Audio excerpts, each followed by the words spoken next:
The 911 call came at 9:47 p.m. "There's a man stealing from our restaurant safe." The manager's voice trembled with righteous certainty. But what Tessa Monroe didn't know, what she couldn't have known, was that the exhausted man in the worn denim jacket wasn't a thief. He was Evan Cole, the owner of Harbor Street Bistro, a single father who'd lost everything and rebuilt from nothing. In 60 seconds, police would arrive.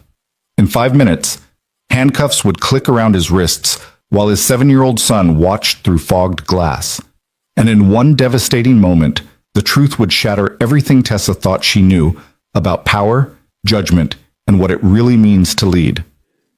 Stay with me until the end of this story, and comment what city you're watching from so I can see how far this journey travels. The kitchen of Harbor Street Bistro had always possessed a particular kind of music. The rhythmic clatter of pans against stainless steel, the hiss of oil meeting heat, the steady percussion of knife blades against worn cutting boards. But tonight, that familiar symphony had been replaced by something far more sinister, the crackling static of a police radio and the heavy silence of accusation. Tessa Monroe stood near the restaurant's back office, her smartphone still pressed against her ear, her free hand trembling slightly as she pointed toward the man by the industrial sink. She was 32, sharp-featured, with auburn hair pulled back in a severe bun that seemed to pull her entire face into an expression of perpetual disapproval. She'd been hired exactly 3 weeks ago as Harbor Street Bistro's new general manager, brought in by the ownership group, or so she believed, to turn things around, to bring efficiency and accountability to what she'd been told was a struggling operation plagued by loose management and declining profits. "Yes, officer, he's still here," Tessa said into her phone, her voice carrying that peculiar mixture of fear and vindication that comes when someone believes they've caught wrongdoing red-handed. "He was standing right by the open safe. I saw cash in his jacket pocket. No, he hasn't tried to run. Please hurry." The man she was reporting, Evan Cole, stood perfectly still beside the 3-compartment sink, his hands dripping soapy water onto the rubber mat beneath his feet.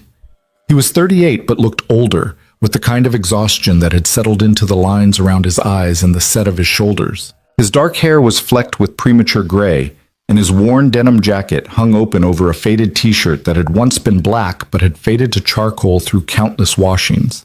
His hands, Tessa had noted with satisfaction, were calloused and stained, the hands of someone who worked with them, someone who cleaned and scrubbed and did the jobs that people like her didn't have to think about. What Tessa didn't see, what she had trained herself not to see in her relentless pursuit of efficiency and order, was the way every other person in that kitchen had gone absolutely still. Not the stillness of guilt, but something else. Something closer to grief.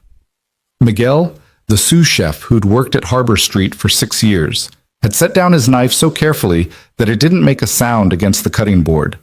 His dark eyes fixed on Evan with an expression of such profound sadness that it would have told anyone paying attention that something was deeply, terribly wrong with this picture. Carolyn, the head waitress who'd been with the restaurant since it opened 9 years ago, stood frozen in the doorway between the kitchen and the dining room, one hand pressed over her mouth, her eyes brimming with tears she was desperately trying to hold back.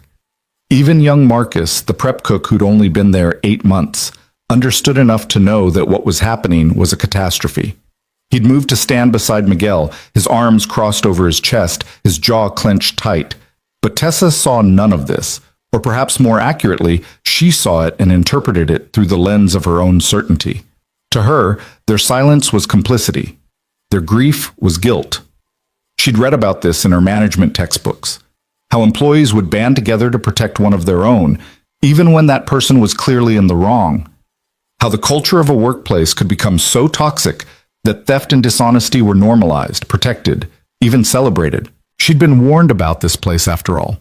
The corporate consultant who'd recommended her for the position had told her that Harbor Street Bistro was old-fashioned, that it operated on outdated models of loyalty over productivity, that the previous owner had let sentiment cloud business judgment.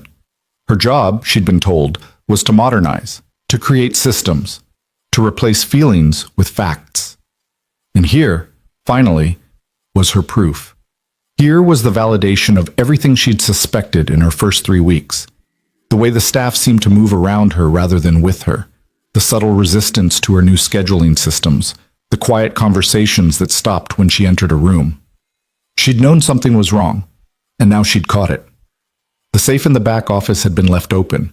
She'd discovered it 15 minutes ago while doing her nightly walkthrough, and her heart had seized with a mixture of alarm and, yes, excitement. Finally, evidence. Finally, something concrete. And there, just outside the office, had been Evan, the dishwasher, the quiet man who came in for the evening shift, who kept his head down and his mouth shut, who seemed to appear out of nowhere about 4 months ago asking for work. She'd noticed something in his jacket pocket as he turned. The corner of bills, cash, protruding just enough to be visible. Tessa hadn't hesitated. She'd confronted him immediately, her voice sharp and authoritative. "What were you doing near the office?" Evan had looked at her with those exhausted eyes and said simply, "Closing the safe." The safe that was already open? Tessa's voice had risen. The safe that you just happened to be standing next to? With cash in your pocket? "Tessa," Evan had said quietly, "if you'll just let me—" "Don't." She'd held up one hand, her voice like ice. "Don't insult my intelligence by trying to explain this away. I know exactly what I saw." And that's when she'd walked to the kitchen, pulled out her phone, and called 911. Now, as the police sirens grew closer outside, Tessa felt a surge of something that felt almost like triumph. This was what good management looked like. This was accountability. This was what happened when you didn't let sentiment cloud your judgment, when you followed the evidence, when you did the hard thing instead of the easy thing. The sirens stopped outside. Red and blue lights began to paint the walls of the kitchen in alternating colors, turning everything into a surreal tableau. "They're here," Tessa announced unnecessarily, her voice cutting through the terrible silence. That's when the back door burst open, and everything began to fall apart in ways Tessa couldn't possibly have anticipated. The child came in first. He was small, maybe 7 or 8 years old, with dark hair that stuck up in the back and eyes that were too large and too frightened for his thin face. He wore a puffy winter coat that was slightly too big for him and sneakers that lit up with each frantic step. He'd been waiting in Evan's car in the parking lot, watching through the fogged windows, and when he'd seen the police arrive, he'd panicked. "Dad!" The boy's voice cracked with terror as he ran into the kitchen. "Dad, what's happening?" Evan moved then, for the first time since Tessa had made her accusation. He turned toward his son, and something in his expression shifted, a kind of protective gentleness that transformed his entire face. "Liam." Evan's voice was soft, controlled, even as his son crashed into him, small arms wrapping around his waist. "Liam, buddy, what did I tell you about staying in the car?" "But the police came."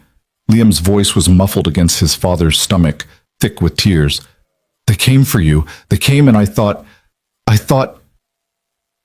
Evan's soapy hands came to rest on his son's back, leaving wet patches on the puffy coat. "Nothing's going to happen. It's just a misunderstanding." 2 police officers entered behind Liam, their presence filling the kitchen with an authority that made even the physical space seem smaller. The first was a woman in her 40s with sergeant stripes on her sleeve and eyes that had seen too much to be easily impressed. The second was younger, maybe 30, with the kind of rigid posture that suggested he was still trying to prove something. "Harbor Street Bistro?" the female sergeant asked, her eyes scanning the room, taking in the frozen staff, the frightened child, the soaking wet man, and Tessa, who stood straighter, trying to project competence. "Yes. I'm Tessa Monroe, the general manager." Tessa stepped forward, her voice clipped and professional. "I'm the one who called. This man," she gestured toward Evan, "was caught stealing from the restaurant safe. He has cash in his jacket pocket that doesn't belong to him." The sergeant's eyes moved to Evan, who was still holding his son, his expression carefully neutral. "Sir," the sergeant said, her voice measured, "I'm going to need you to let go of the child and keep your hands where I can see them." This was the moment that should have felt like victory for Tessa. This was vindication, justice, the proper consequence for theft. But something in the room had changed. The air had become so thick with tension that it felt hard to breathe. And Tessa, for the first time, felt the first whisper of doubt. Not in what she'd seen, but in something else. Something she couldn't quite name. "No!" Liam's voice rose to a shriek. He didn't do anything. My dad didn't do anything wrong. Liam? Evan's voice remained impossibly calm as he gently tried to unwrap his son's arms from around him. Liam, I need you to let go now. Can you go stand by Miguel? Miguel, can you... Of course. Miguel moved forward immediately, his voice thick with emotion. Come here, mijo. Come stand with me. But Liam wouldn't let go. His small fingers clutched at his father's wet shirt, his whole body trembling. The younger officer moved forward, his hand near his belt, and that's when Carolyn finally found her voice. Wait. She stepped into the kitchen fully, her hands raised in a gesture of peace, her voice shaking. Wait, please. This is all wrong. You don't understand. He's not... Ma'am, I need you to step back, the sergeant said firmly. But he's not a thief. Carolyn's voice broke. He's... Carolyn! Evan's voice cut through gently but firmly. Don't. The single word silenced her, and Tessa felt another flicker of something she didn't want to examine too closely. Why would the dishwasher be giving orders to the head waitress? Why would she listen? Sir, the sergeant said again, moving closer to Evan, I need you to separate from the child now. We just need to have a conversation, but I can't do that with you holding him. Evan looked down at his son, at Liam's tear-streaked face, and something passed between them, some silent communication that only fathers and sons understand. Then Evan did something that Tessa would remember for the rest of her life. He knelt down, lowering himself to Liam's eye level despite the police presence, despite the accusation, despite everything. Liam, he said softly, his hands coming to rest on his son's shoulders, remember what we talked about? About being brave? Liam nodded, hiccuping. I need you to be brave right now, okay? I need you to go with Miguel, and I need you to trust me that everything's going to be fine. But Dad, trust me.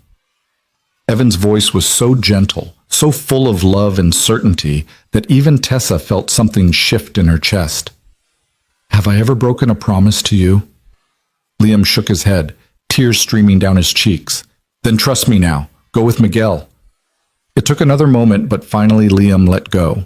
Miguel immediately stepped forward and scooped the boy up, despite the fact that Liam was probably too old to be carried. He held him close, murmuring something in Spanish that Tessa couldn't understand but that seemed to calm the child slightly. Evan stood up slowly, his hands raised to shoulder height, his jacket falling open to reveal the pocket where Tessa had seen the cash. The bills were still visible, rolled up and protruding slightly. Sir, I'm going to need you to turn around and place your hands on the sink, the sergeant said, moving behind Evan. Evan complied without a word, his expression unchanging. Tessa watched as the younger officer approached Evan from the side, his hand reaching toward the pocket of Evan's jacket. This was it. This was the moment of proof. The officer withdrew the roll of bills and held it up. Approximately $200, he said to the sergeant. Sir, the sergeant addressed Evan while maintaining her position behind him. Where did you get this money? From the safe in the office, Evan said calmly. It's money I withdrew for my son's school field trip tomorrow. Tessa's voice cut across the kitchen like a blade. The safe he had no authorization to access. The safe that was left open because he'd just stolen from it. Is that true, sir? The sergeant asked Evan. Did you open the safe? Yes, Evan said simply. There it was. Confession. Tessa felt her spine straighten, her certainty returning. And do you have authorization to access the restaurant's safe? The sergeant continued. Evan was quiet for a moment, and in that pause, something strange happened. Every member of the staff seemed to hold their breath, all of them looking at Evan with expressions that Tessa still couldn't interpret. It was as if they were waiting for him to say something, to do something, to reveal something that would change everything. But Evan just said, I do. That's a lie, Tessa interjected immediately. I'm the general manager, and I can tell you with absolute certainty that no dishwasher has authorization to access the restaurant's safe. That would be absurd. The sergeant turned to look at Tessa fully for the first time, and there was something in her expression, a kind of weariness, that Tessa didn't understand. Ma'am, do you have documentation showing who has authorization to access the safe? Tessa faltered for just a moment. I have a list of management personnel. Obviously, dishwashers aren't included. Could I see that list, please? Tessa felt the first real stirring of uncertainty. She hadn't actually looked at the safe authorization list.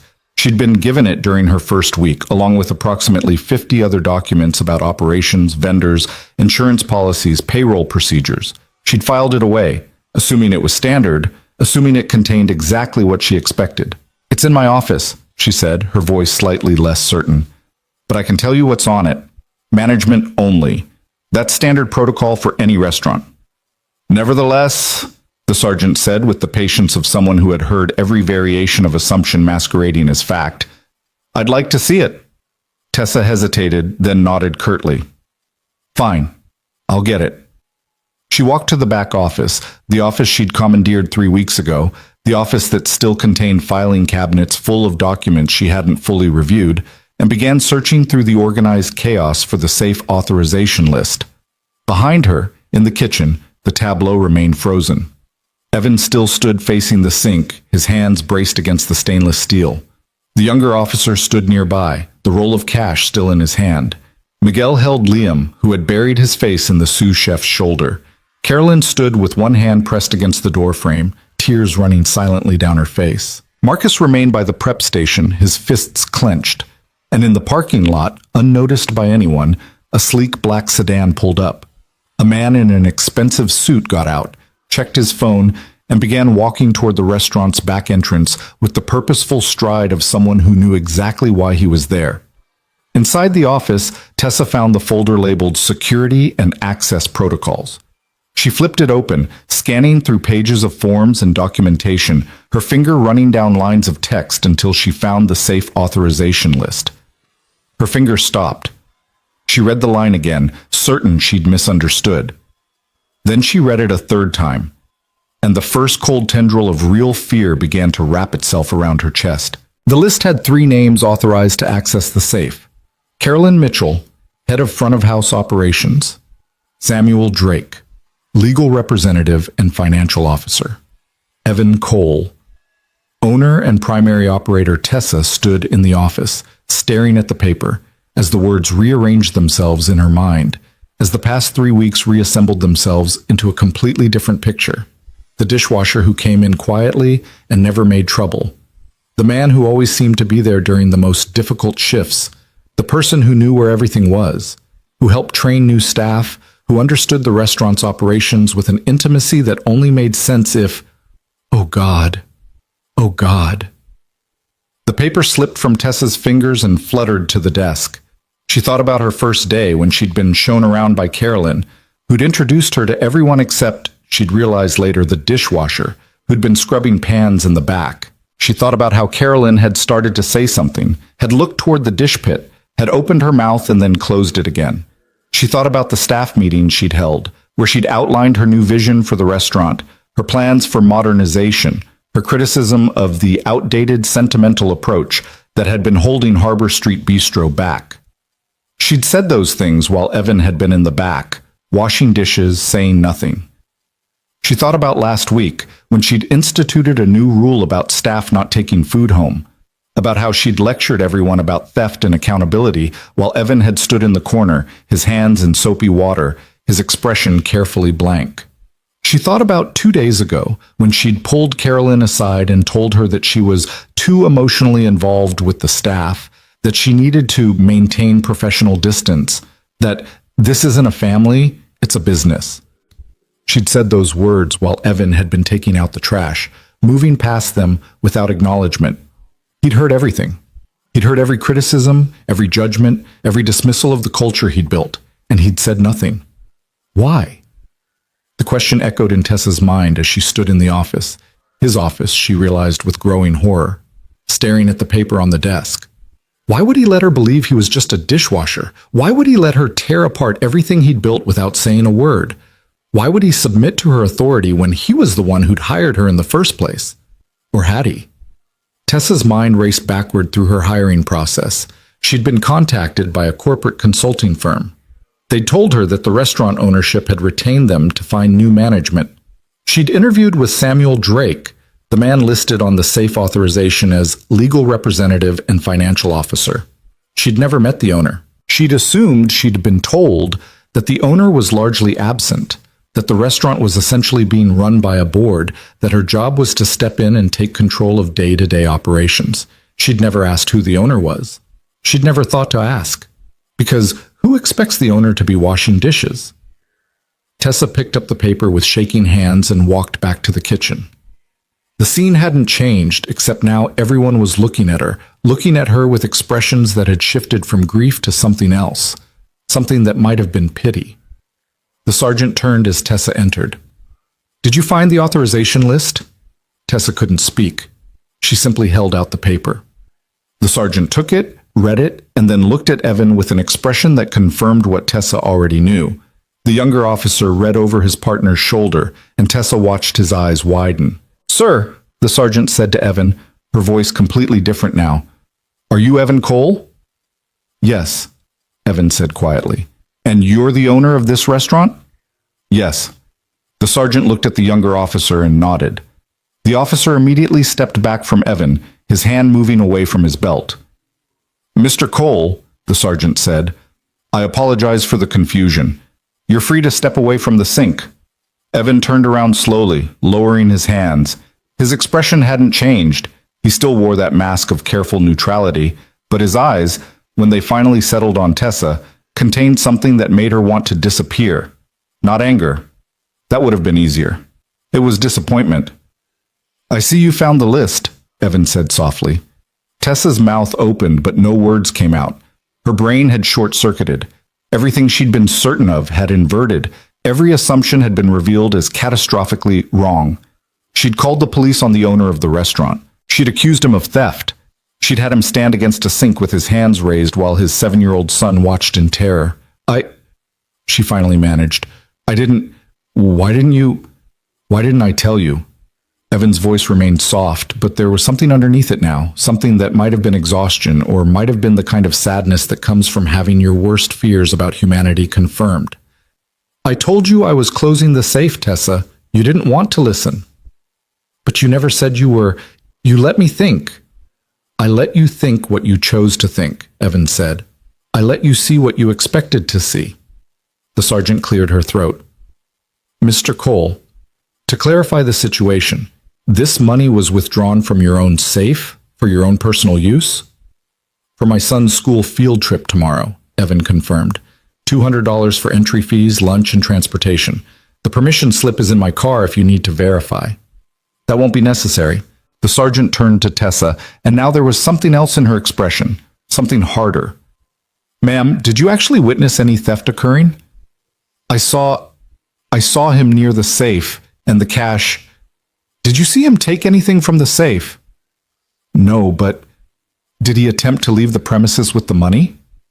"No, he was still here, but did he resist when you confronted him?" "No, but that doesn't—" "Ma'am," the sergeant said, and her voice had gone very cold, "you called 911 to report a theft that didn't occur by a man who had every right to access his own safe and withdraw his own money in his own restaurant. Do you understand that filing a false police report is a crime?" Tessa felt the floor drop out from under her. I thought—" "You thought wrong," the sergeant said flatly. She turned back to Evan. "Mr. Cole, do you want to press charges against Miss Monroe for filing a false report?" The kitchen held its breath. Liam had lifted his head from Miguel's shoulder and was looking at his father with red-rimmed eyes. Carolyn's hand was pressed against her mouth again.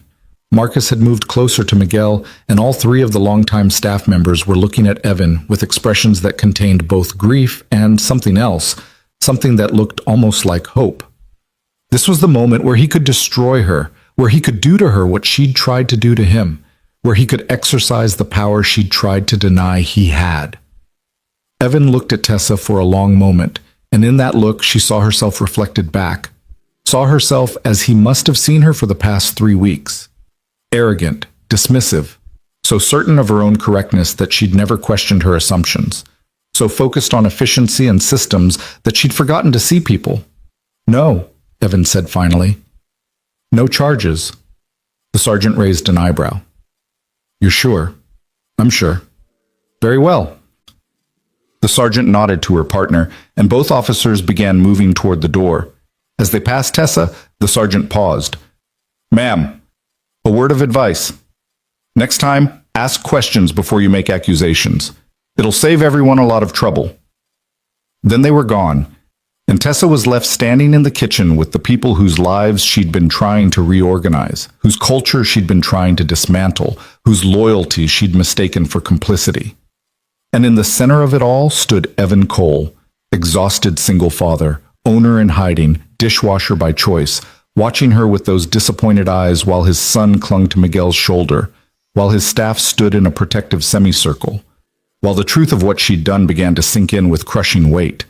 In the parking lot, the man in the expensive suit, Samuel Drake, legal representative, reached the door just as the police were leaving. He stopped, exchanged a few words with the sergeant that Tessa couldn't hear, then pushed open the door and entered the kitchen. His eyes swept the room, taking in the scene with the practiced assessment of someone who'd seen many crises unfold. When his gaze landed on Tessa, his expression hardened. Tessa Monroe?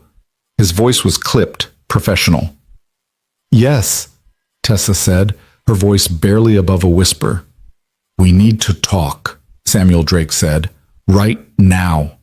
And as Tessa followed him toward the office, toward Evan's office, she felt the last pieces of her certainty crumble away. Whatever happened next, whatever consequences she faced, one thing had become absolutely clear. She'd walked into Harbor Street Bistro 3 weeks ago, believing she knew everything. She'd just discovered she'd known nothing at all. The office felt smaller with 3 people in it. Samuel Drake stood behind the desk, Evan's desk, his expensive suit a sharp contrast to the worn practicality of everything else in the room.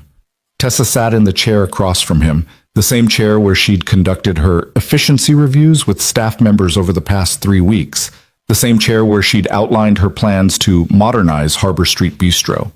Now she understood with crushing clarity that every word she'd spoken in this room had been heard, reported, analyzed. Evan stood by the door, his arms crossed, water still dripping from his hands onto the linoleum. He hadn't bothered to dry them. He hadn't bothered to change his posture or his expression. He simply watched as Samuel Drake opened his briefcase and withdrew a manila folder. Ms. Monroe, Samuel began, his voice carrying the measured precision of someone who delivered bad news professionally for years. I'm going to explain something to you, and I need you to listen without interrupting.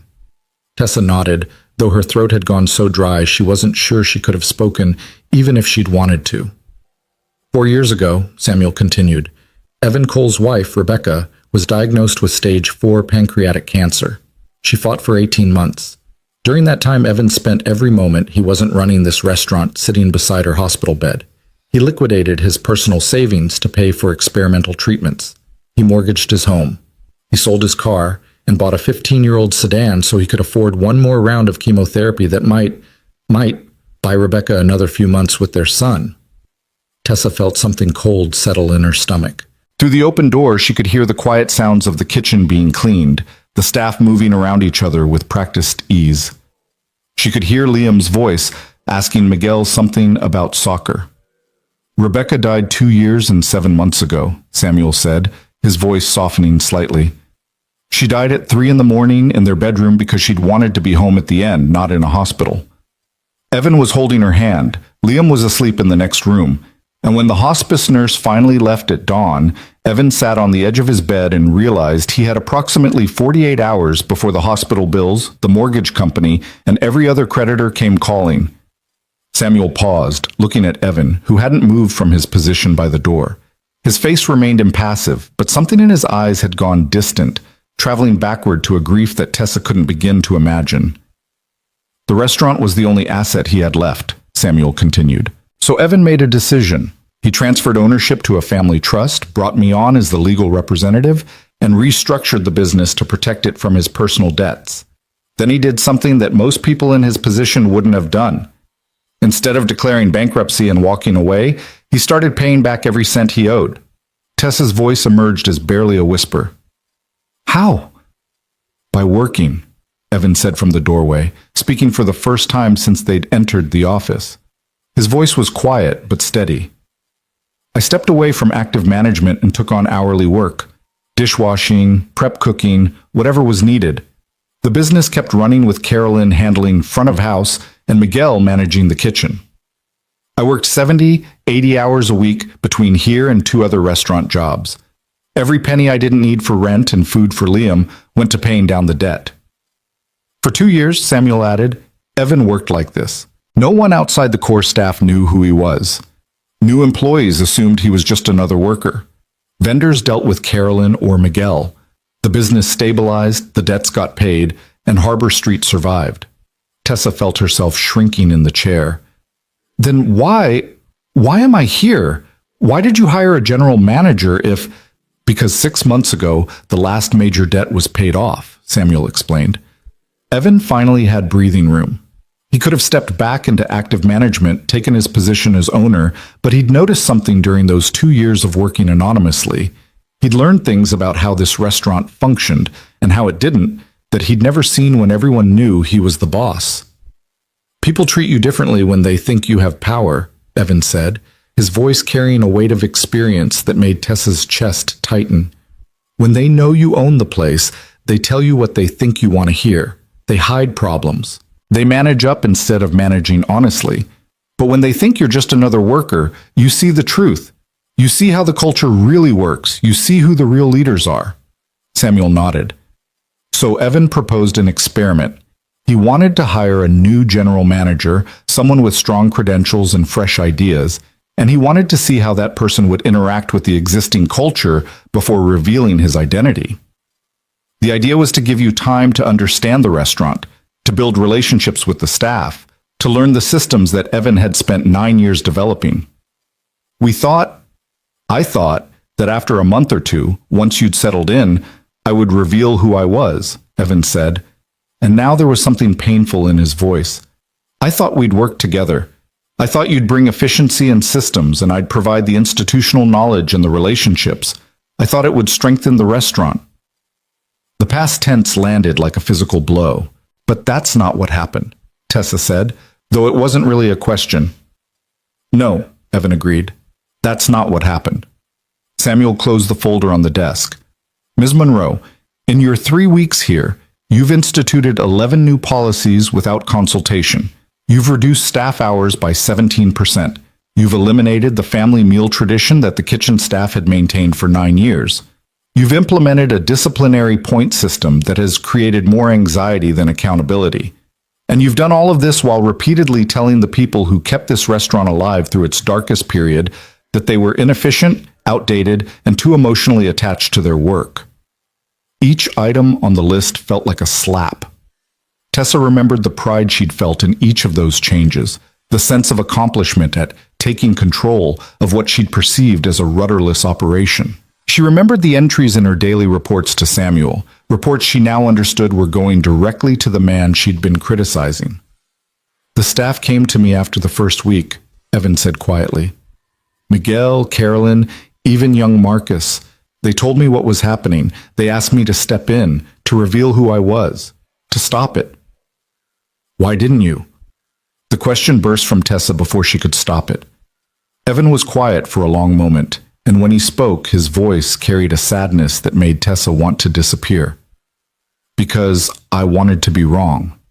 I wanted to believe that someone with your credentials, your education, your confidence, would see past the surface and recognize what was actually valuable here. I wanted to believe that if I just gave you time, you'd start asking questions instead of making assumptions. But I didn't, Tessa whispered. No. Tonight, when you called the police on me in front of my son, that was the final confirmation that this experiment failed. Not because you made a mistake. Everyone makes mistakes. But because in 3 weeks, you never once asked why things were the way they were. You never wondered if maybe, just maybe, there was a reason behind the culture you were so eager to dismantle. The weight of it was crushing. Tessa looked at her hands, at the expensive manicure she'd gotten last week, at the diamond watch her parents had given her when she'd graduated with her MBA.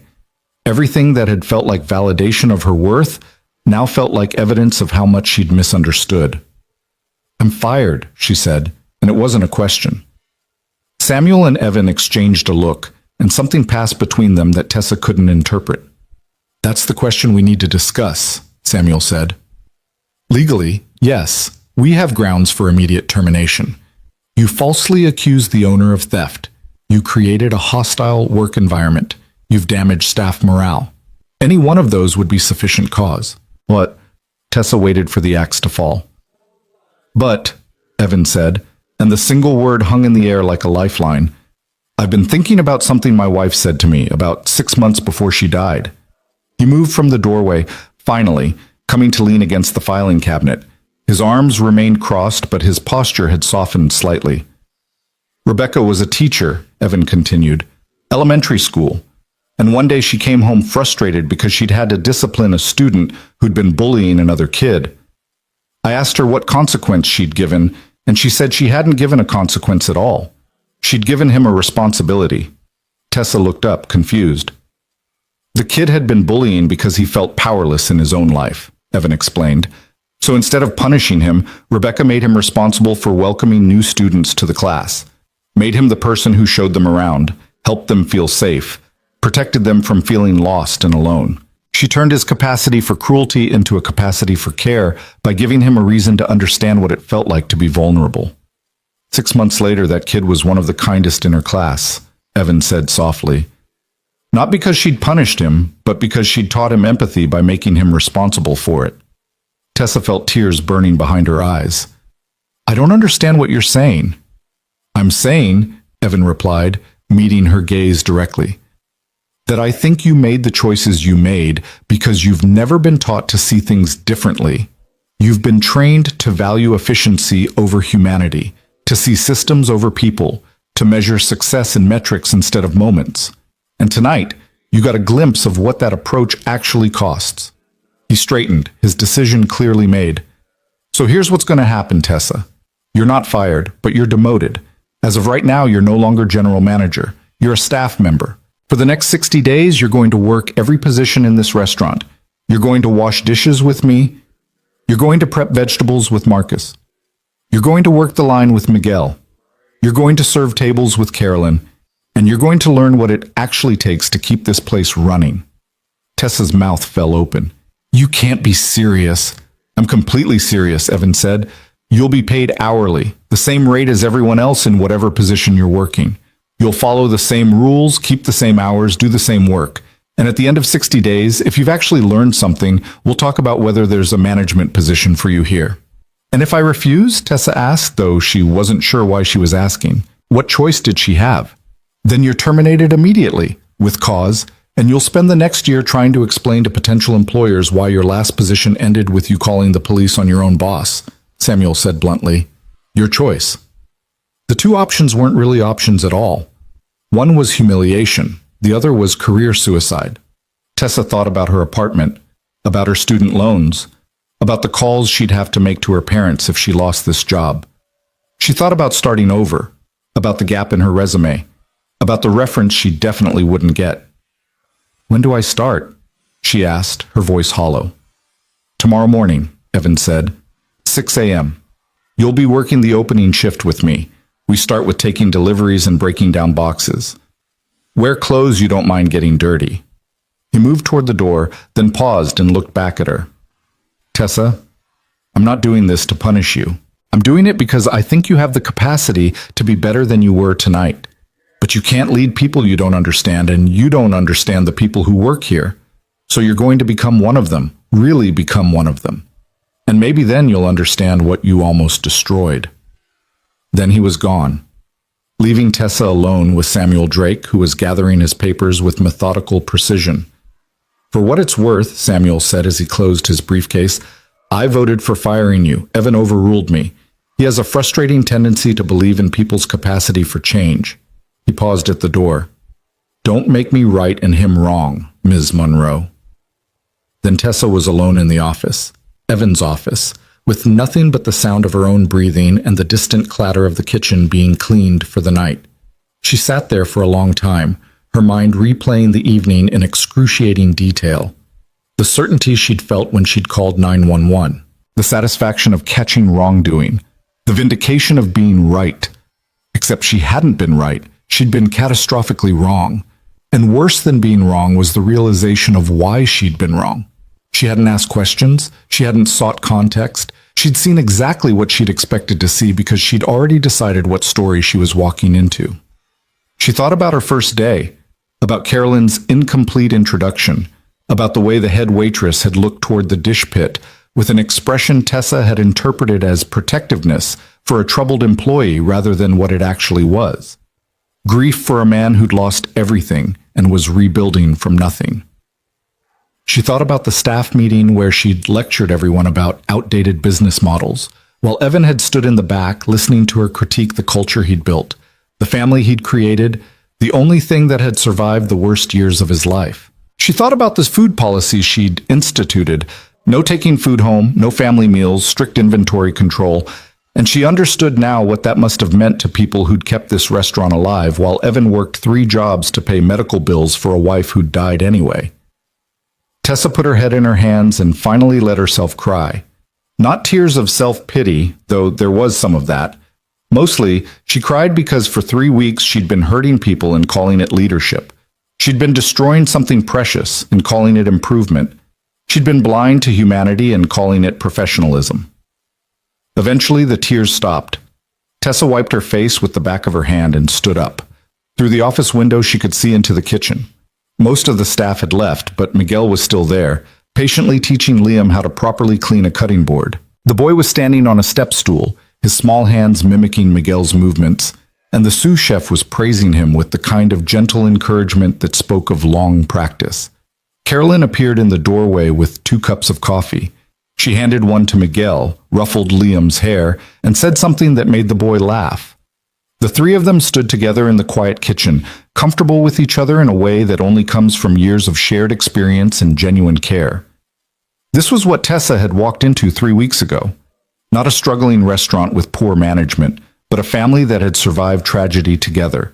Not inefficiency, but loyalty. Not sentiment clouding judgment, but love making judgment possible. And she'd looked at all of it and seen only problems to fix. Tessa left the office and walked through the kitchen. Miguel looked up as she passed, his expression neutral but not hostile. Liam peered at her with curiosity, probably wondering who the lady was who'd gotten his dad in trouble. Carolyn met her eyes, and in that look, Tessa saw something she hadn't earned but was being offered anyway, the possibility of redemption. 6 a.m. tomorrow, Carolyn said quietly. Don't be late. Evan has no patience for people who waste his time. I won't be late, Tessa promised. She walked out the back door into the parking lot, where her Audi sat next to Evan's ancient sedan. Through the sedan's windows, she could see a booster seat in the back, a backpack covered in superhero patches, a rumpled blanket. The car of a single father doing his best. Tessa got into her Audi and sat behind the wheel without starting the engine. Her phone buzzed with text messages from friends asking about dinner plans, about weekend trips, about trivial things that belonged to a version of herself that now felt impossibly distant. She'd come to Harbor Street Bistro 3 weeks ago believing she was going to save a struggling restaurant. Instead, she'd nearly destroyed the one thing that had saved a grieving widower and his son. Tomorrow, she would start learning what she should have learned on day 1. Tomorrow, she would begin understanding what leadership actually meant. Tomorrow, she would wash dishes beside the man she'd accused of theft, and maybe, just maybe, she would start to see past her own assumptions to the truth underneath. But tonight, sitting in her expensive car in the parking lot of a restaurant she'd thought she understood, Tessa Monroe finally admitted to herself the one thing her education and experience had never taught her. She didn't know everything. In fact, she was beginning to suspect she didn't know much of anything at all. Inside the restaurant, Evan lifted Liam into his arms. The boy was tired, his head already drooping against his father's shoulder. "Dad!" Liam's voice was soft, muffled. "Is that lady going to be okay?" Evan thought about the question as he grabbed his jacket. The jacket where Tessa had seen money and assumed theft, where the truth was permission slips and field trip fees and the small pieces of normalcy he was trying to give his son, despite everything they'd lost. "I don't know, buddy," Evan said honestly, "but I'm going to give her the chance to try." "Like Mama would have?" Liam asked. Evan felt his throat tighten. Even 2 years later, the grief could ambush him at unexpected moments. His son's casual invocation of Rebecca's name, the easy assumption that she would have done exactly what Evan was doing, The simple faith that his father's choices reflected his mother's values. Yeah, Evan managed, like Mama would have. They walked out together into the parking lot. Evan buckled Liam into the booster seat, tucked the blanket around him, and kissed his forehead. By the time he got into the driver's seat, Liam was already asleep, his small chest rising and falling with the perfect peace of childhood. Evan started the car and pulled out of the parking lot, passing Tessa's Audi on the way. He could see her silhouette behind the wheel, motionless, and he wondered what she was thinking, whether she understood yet what she'd stumbled into, whether she had any idea what the next 60 days would actually require of her. He thought about calling Samuel, about discussing contingency plans in case Tessa quit or failed or proved incapable of change, but he was tired, so tired, and Liam needed to be home and in bed, and tomorrow would come early with deliveries and prep work and the 1,000 small tasks that kept a restaurant alive. So instead, Evan drove home through quiet streets, carried his sleeping son inside, tucked him into bed still wearing his light-up sneakers because sometimes being a good parent meant picking your battles. He stood in the doorway of Liam's room for a long moment, watching his son sleep, thinking about all the ways the world could be cruel and unfair, about all the ways people could hurt each other through ignorance or malice or simple failure to see. And he thought about Rebecca, about her student who'd learned kindness through responsibility, about her absolute faith that people could change if you gave them the right reasons and the right tools. "I hope you're right," Evan whispered into the darkness. "I hope she can learn." Then he closed the door gently and went to his own room where he set his alarm for 5 a.m. and tried not to think about whether he'd just made a terrible mistake or taken the first step towards something better. In her apartment across town, Tessa lay awake in her expensive bed, staring at the ceiling, trying to imagine herself washing dishes at 6 in the morning, trying to picture herself taking orders from people she'd been giving orders to just hours before, trying to understand how her certainty had led her so catastrophically astray. Sleep wouldn't come. Every time she closed her eyes, she saw Liam's terrified face, saw Evan's disappointed eyes, saw the grief in Carolyn's expression as the police had arrived. She'd done that. Not the restaurant's problems, not the staff's resistance, not the outdated systems.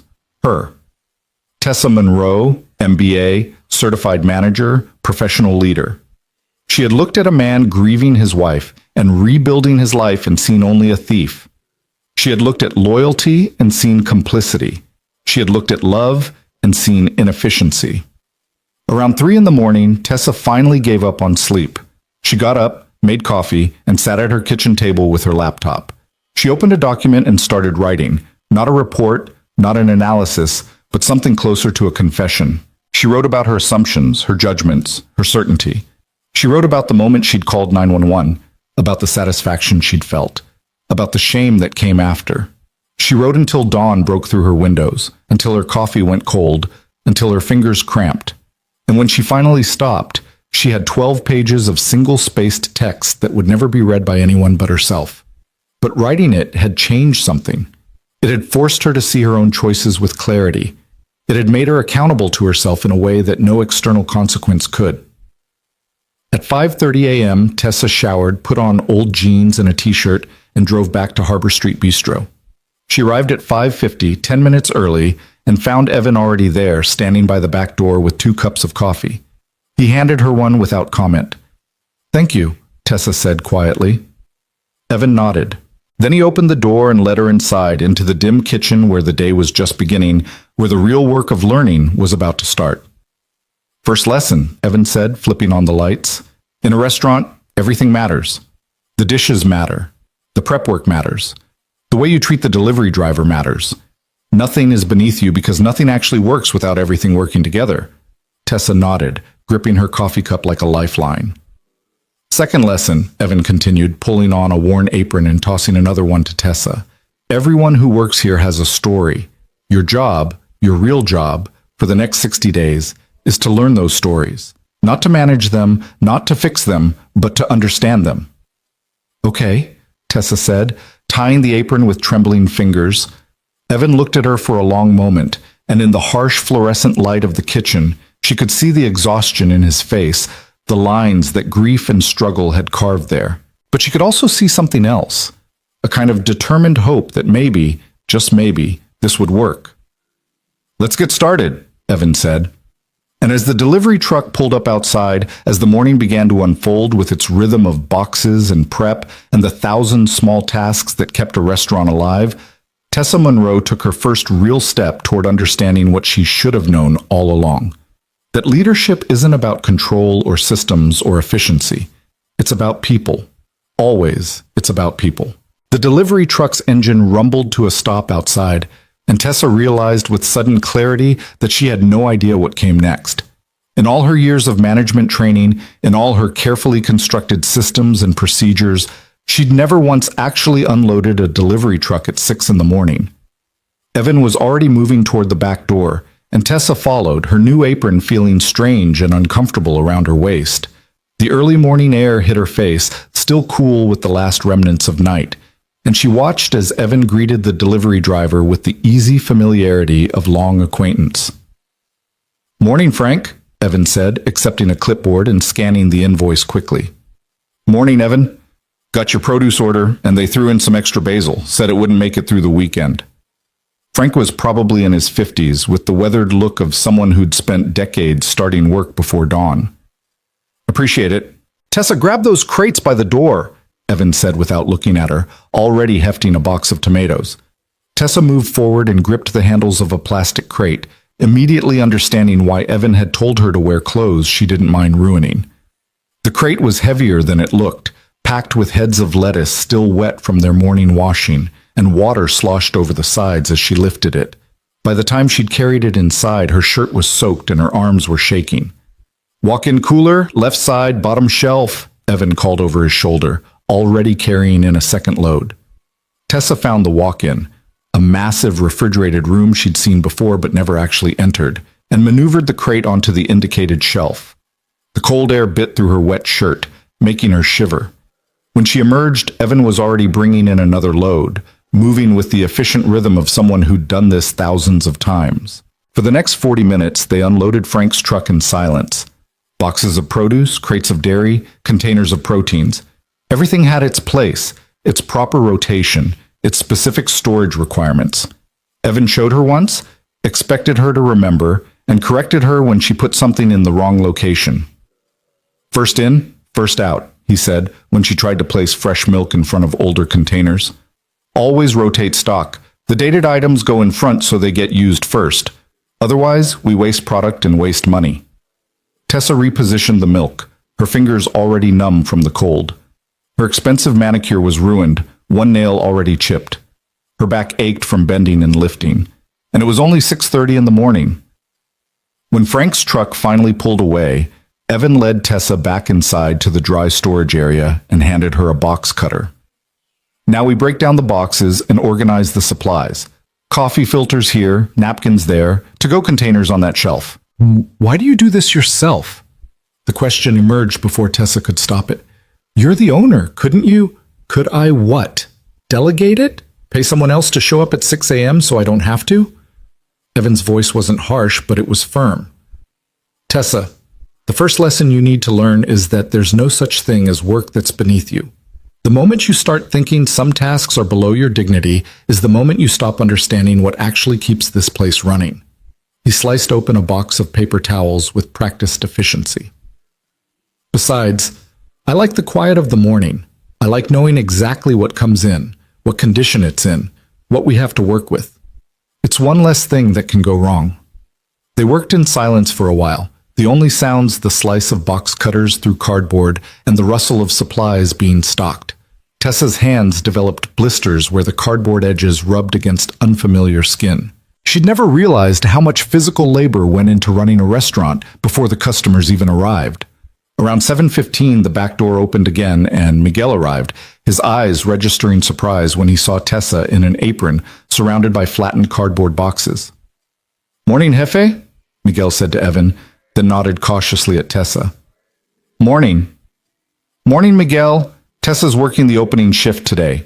She'll be rotating through all the positions for the next couple months." Miguel's expression remained carefully neutral, but Tessa could see the questions in his eyes. The last time he'd seen her, she'd been calling the police on his boss. Now she was breaking down delivery boxes like any other staff member. The cognitive dissonance must have been staggering. Okay, Miguel said simply. He moved to the kitchen and began his own morning routine, checking the line, reviewing prep lists, starting the process of transforming ingredients into the day's menu. Marcus arrived at 7:30, his eyes widening when he saw Tessa. "Oh, hey." "Hey," Tessa replied, feeling the weight of his uncertainty. She wanted to apologize, to explain, but Evan was already assigning tasks. "Marcus, you're on vegetable prep. Tessa, you're helping him. Miguel will show you both what needs to be done for lunch service." And just like that, Tessa found herself at a stainless steel prep table with a cutting board, a knife, and 20 pounds of onions that needed to be diced. Marcus worked beside her, his movements quick and efficient, his knife creating a rhythmic sound against the cutting board that Tessa couldn't begin to match. "Like this," Marcus said after watching her struggle for a few minutes. He demonstrated the proper way to hold the knife, the rocking motion that made cutting efficient, the technique for keeping her fingers tucked safely away from the blade. You want to let the knife do the work. Don't saw at it. Tessa tried to mimic his movements, but her cuts were uneven and slow. Within minutes, her eyes were streaming from the onion fumes, and she had to stop to wipe them with her sleeve, which only made it worse. "Don't touch your face," Marcus said, handing her a clean towel. "Makes it worse. Just power through. Your eyes adjust after a while." "How long have you worked here?" Tessa asked, trying to focus through the burning in her eyes. 8 months, Marcus replied, starting on his third onion while Tessa was still struggling through her first. "I was working at a chain restaurant across town. Hated it. One of my friends told me Harbor Street was hiring, said it was different here, said the owner actually gave a shit about the staff." The words landed with quiet accusation, though Marcus's tone remained neutral. "He applied the same day I did," Marcus continued. "We both got hired, but my friend quit after 2 weeks, said it was too much work, too many expectations. I stayed because I realized the expectations weren't about working harder. They were about working better, about caring about what you were doing." He glanced at Tessa, and she could see him weighing whether to say more. "Evan never told me he was the owner. I found out about 3 months in when I overheard Carolyn talking about the anniversary of Rebecca's death. I was angry at first, felt like he'd been lying to me. But then I understood why he did it." "Why?" Tessa asked, genuinely curious. "Because he wanted to know if I was the kind of person who would work hard and show respect regardless of who was watching. He wanted to know if I'd take pride in my work because it mattered to me, not because the boss was around." Marcus finished another onion and reached for the next. "That's what this place is about.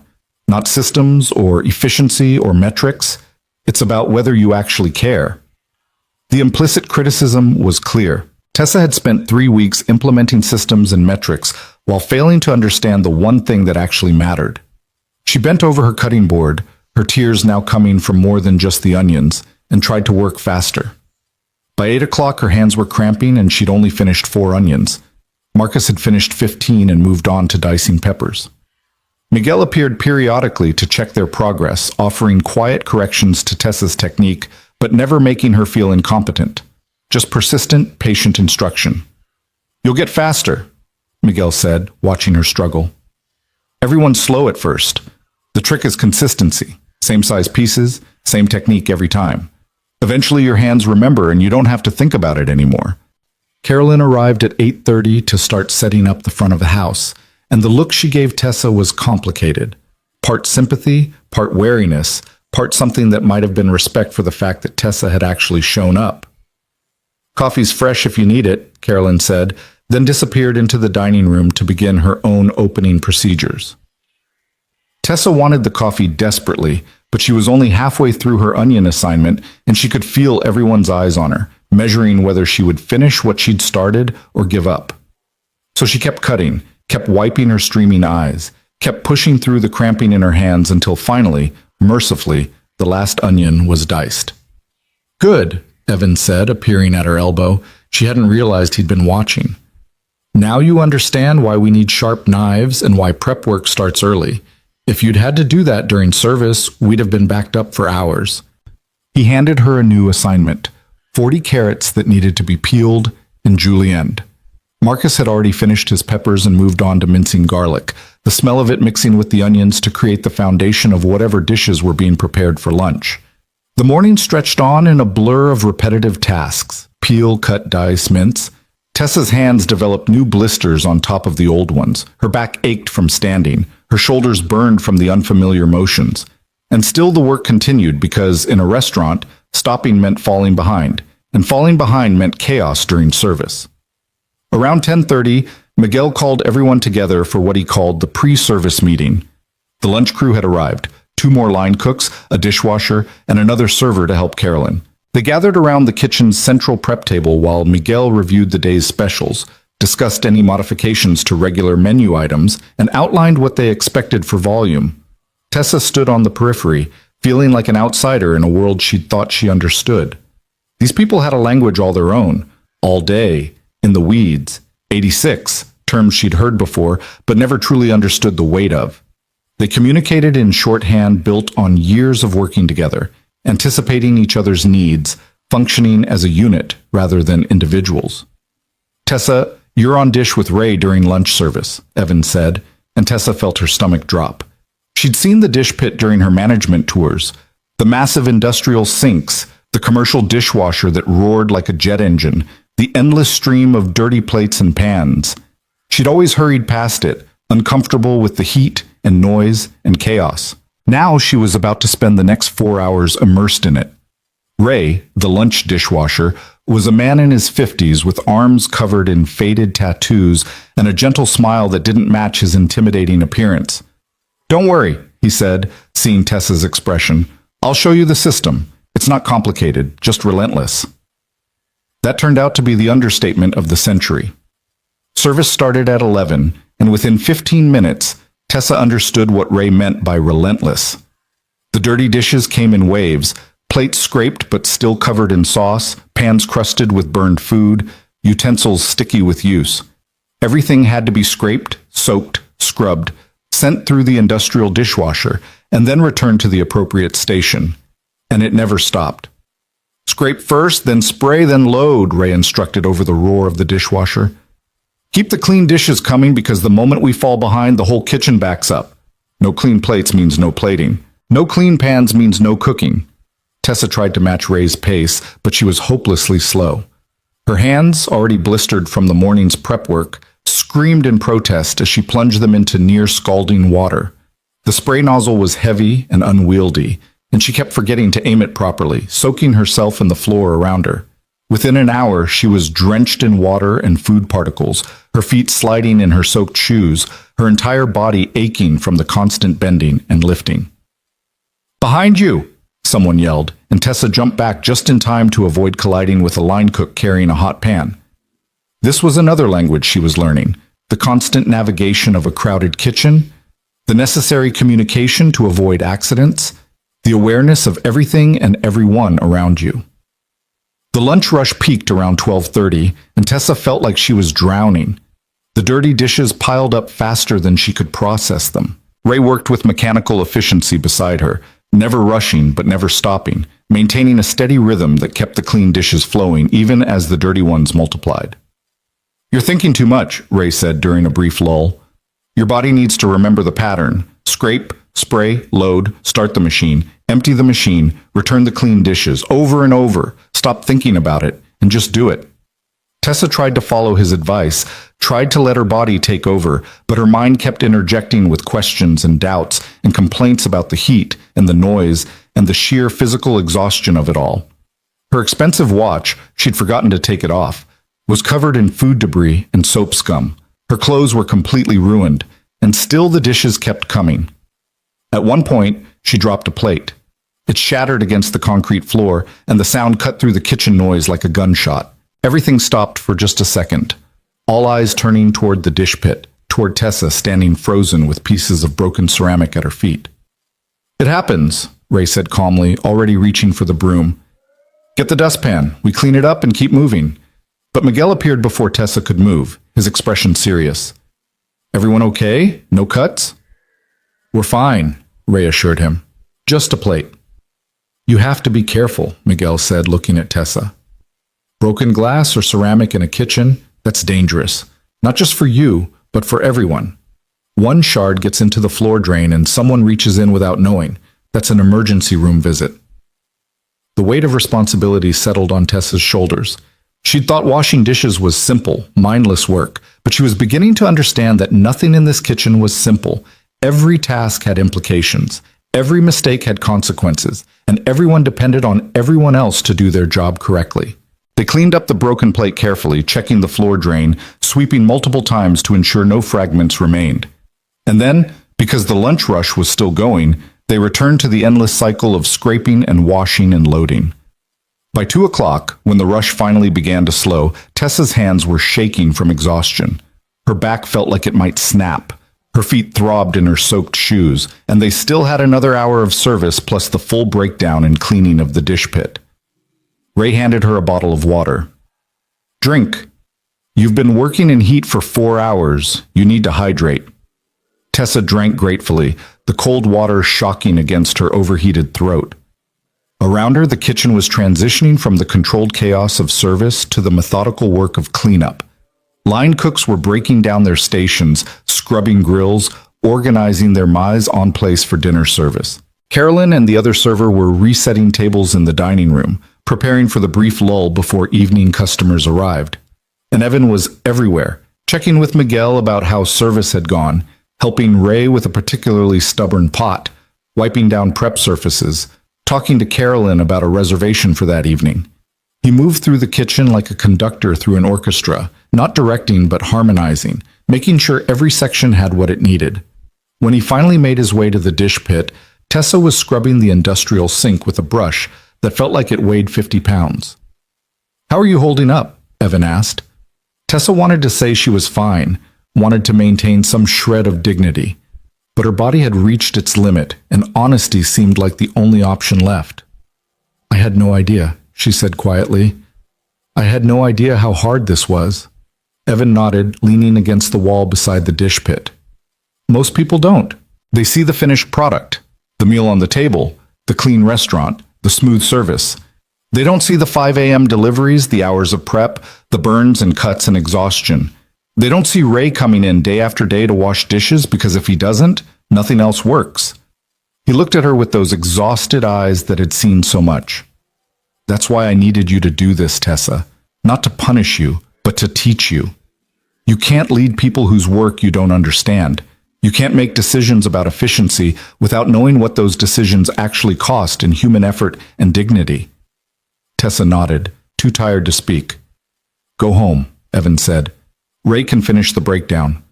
Come back tomorrow at 6 a.m. We'll do it again." "But I haven't finished." "You've done enough for your first day.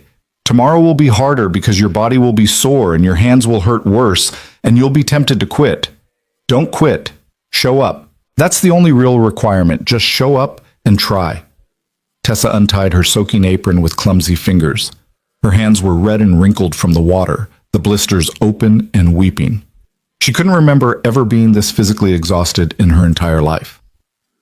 As she walked toward the back door, Marcus looked up from where he was organizing the walk-in cooler. Their eyes met, and something passed between them. Not forgiveness exactly, but perhaps the first small seed of understanding. "See you tomorrow?" Marcus asked. "Yeah," Tessa replied. "See you tomorrow." She made it to her car before the full weight of the day hit her. Every muscle in her body was screaming. Her hands could barely grip the steering wheel. Her clothes were ruined beyond saving, reeking of dish soap and food waste and sweat. This was one day. One single day of the work that people like Ray and Marcus and Miguel did every single day, often for wages that barely covered their bills. Tessa drove home in a daze, her mind replaying the countless small moments of the morning and afternoon. The weight of the delivery crates, the burning of her eyes from the onions, the endless cascade of dirty dishes, the broken plate, and Miguel's quiet reminder of how one small mistake could have serious consequences. The language of the kitchen that she was only beginning to understand. The shorthand communication, the practiced coordination, the mutual dependence that made everything work.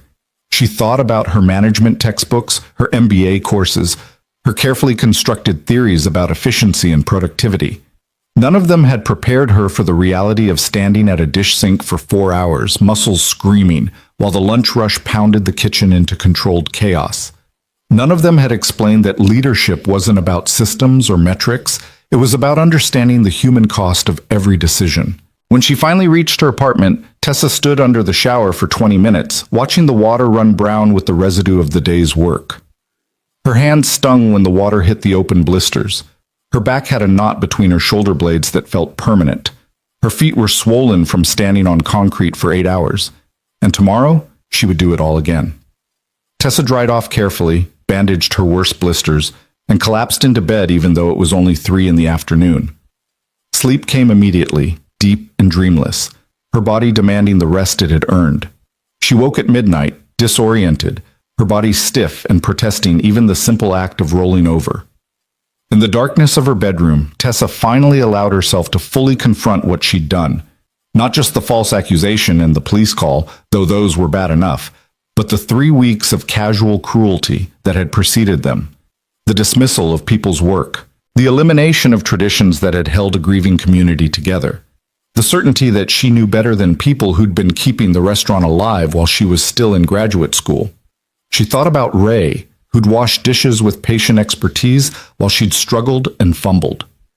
She thought about Marcus, who'd taught her how to hold a knife after she'd spent 3 weeks telling him his work wasn't efficient enough.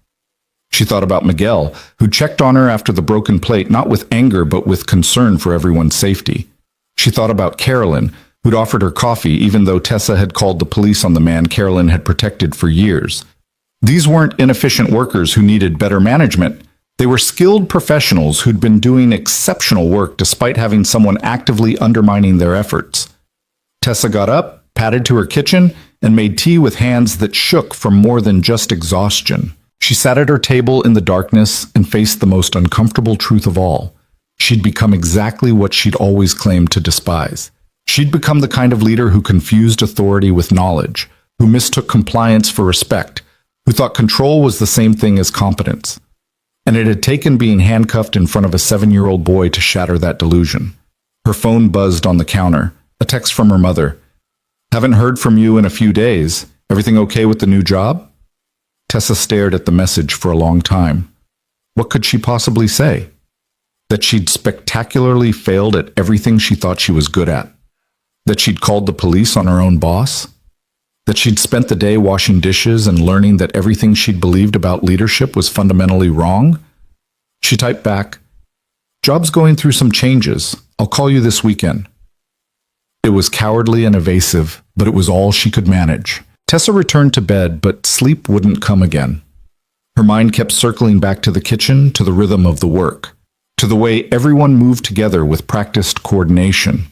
She thought about Evan, who owned the restaurant but showed up at 6 a.m. to unload trucks, who'd lost his wife and nearly lost everything else, but had chosen to rebuild by returning to the most basic work, not because he had to, but because he wanted to understand what was really happening in his own business. What had he seen during those 2 years of working anonymously? What had he learned about his staff, his systems, his culture? And what had he seen in Tessa that made him believe she was worth teaching rather than simply firing? The questions gnawed at her as the night slowly gave way to dawn. When her alarm went off at 5 a.m., Tessa's body screamed in protest. Every movement hurt. Her hands were so swollen she could barely make a fist. The simple act of getting dressed required multiple rest breaks. But she got up. She put on her ruined clothes from yesterday because they were already destroyed, so there was no point in ruining another outfit. She bandaged her hands as best she could, and she drove back to Harbor Street Bistro, arriving at 5:50 to find Evan already there with 2 cups of coffee, just like the day before. "How do you feel?" Evan asked, handing her the coffee. "Like I got hit by a truck," Tessa said honestly. Evan's expression softened slightly. "It gets easier. Your body adjusts. The first week is the hardest." "First week?" Tessa couldn't keep the dismay from her voice. "Tessa, you're going to be here for 60 days, rotating through every position. That means you're going to wash dishes, prep vegetables, work the line, serve tables, and eventually help with ordering and inventory. Each position for long enough that you actually understand it, not just observe it." He paused, taking a sip of his own coffee. "Today, you're back on prep with Marcus. Tomorrow, you'll start learning the line. Every day builds on the one before. The delivery truck arrived, and the cycle began again. Crates and boxes, rotation and storage, breaking down cardboard and stocking shelves. Tessa's bandaged hands made everything harder, but she pushed through, determined not to show weakness. Marcus greeted her with a nod when she joined him at the prep station. Today's assignment was butternut squash, 20 of them that needed to be peeled, seeded, and diced. The work was even harder than the onions had been, the squash tough and resistant, her sore hands struggling with the peeler. "You came back," Marcus said after they'd worked in silence for a while. "Yeah," Tessa replied, wrestling with a particularly stubborn squash. "Honestly, I bet Miguel $5 you'd quit after day one." Tessa looked up, startled. Marcus shrugged. "Nothing personal. It's just people who've never done this kind of work. They usually don't last. They think they can, but when their body starts hurting and they realize how hard it actually is, they find reasons to leave." "What made you take that bet?" "Because Miguel said something about Evan believing in second chances. Said if Evan thought you could learn, maybe you actually could." Marcus returned to his work, his knife moving efficiently through the squash. "I hope he's right. This place deserves better than what you were doing to it." The words stung, but Tessa couldn't argue with them. "I'm sorry," she said quietly. "For what I did. For all of it." Marcus didn't respond immediately, just kept working. Finally, he said, "Don't apologize to me. Apologize by showing up and doing the work. Apologize by learning what you should have learned 3 weeks ago. Words don't mean anything in a kitchen, only actions do." So Tessa worked. She peeled and diced squash until her hands cramped. She followed Marcus's patient instructions on technique. She kept showing up to the prep station even when every part of her body was begging her to stop. And slowly, incrementally, she began to understand what Marcus had meant about actions mattering more than words. The kitchen had its own justice system, its own way of measuring worth, and that measurement had nothing to do with titles or credentials or the right thing said in the right tone. It was purely about whether you showed up, whether you did your part, whether you could be counted on when things got hard. Tessa was beginning to realize she'd never been tested that way before. She'd spent her entire career in environments where her credentials spoke for her, where her education opened doors, where her confidence was mistaken for competence. But here, in this kitchen, none of that mattered. Here, the only thing that counted was whether she could peel 20 butternut squashes while her hands bled and her back screamed and her pride lay in pieces around her feet. And as the morning stretched on, as lunch service loomed and the prep work continued in its relentless rhythm, Tessa discovered something unexpected. There was a kind of dignity in this work, a kind of honesty that she'd never encountered in boardrooms or management meetings. When you washed dishes or diced vegetables or unloaded delivery trucks, there was no pretense, no performance, no hiding behind jargon or credentials. There was only the work itself, and whether you could do it. By the end of the first week, Tessa's body had adapted in ways she hadn't thought possible. The blisters on her hands had hardened into calluses. Her back had stopped screaming with every movement and settled into a dull, persistent ache. Her arms no longer trembled when she lifted the delivery crates, though they still burned with effort. She'd learned to move through the kitchen without constantly colliding with people, had internalized the rhythm of behind you and hot pan and corner that kept everyone safe in the confined space. But the physical adaptation was only part of what was changing. Something deeper was shifting in the way Tessa understood the world around her. On her 8th day, Evan moved her from prep work to the line during dinner service.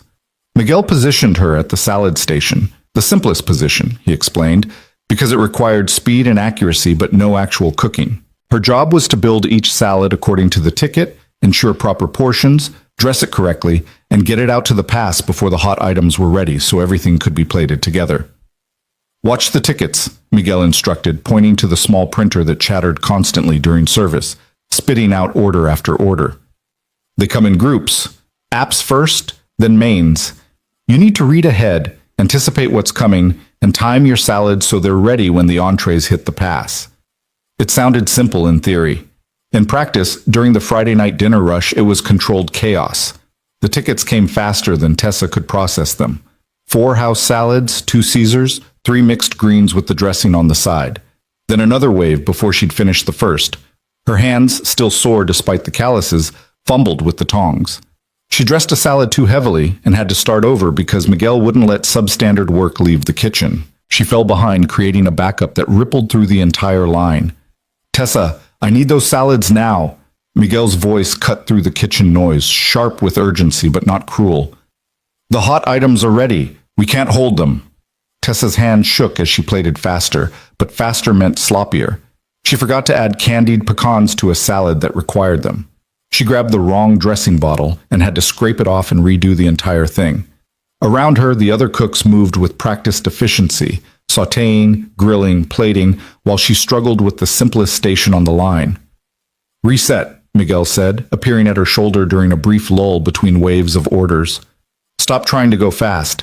Fast comes with practice. Right now, focus on accurate. Build each salad exactly right, even if it takes longer. Speed without accuracy is just creating more problems."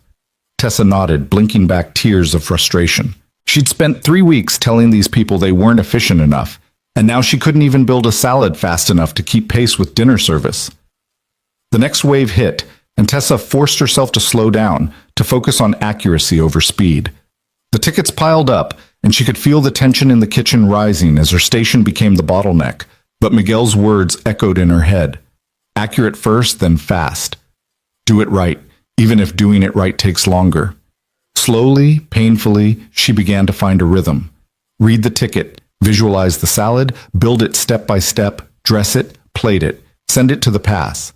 The speed came incrementally, building on the foundation of accuracy rather than trying to rush and creating mistakes that cost even more time.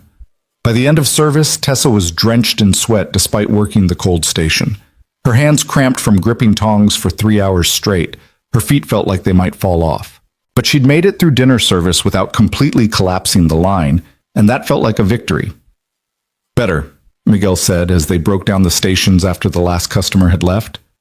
"Still slow, but better. Tomorrow night you'll be faster. The night after that, faster still.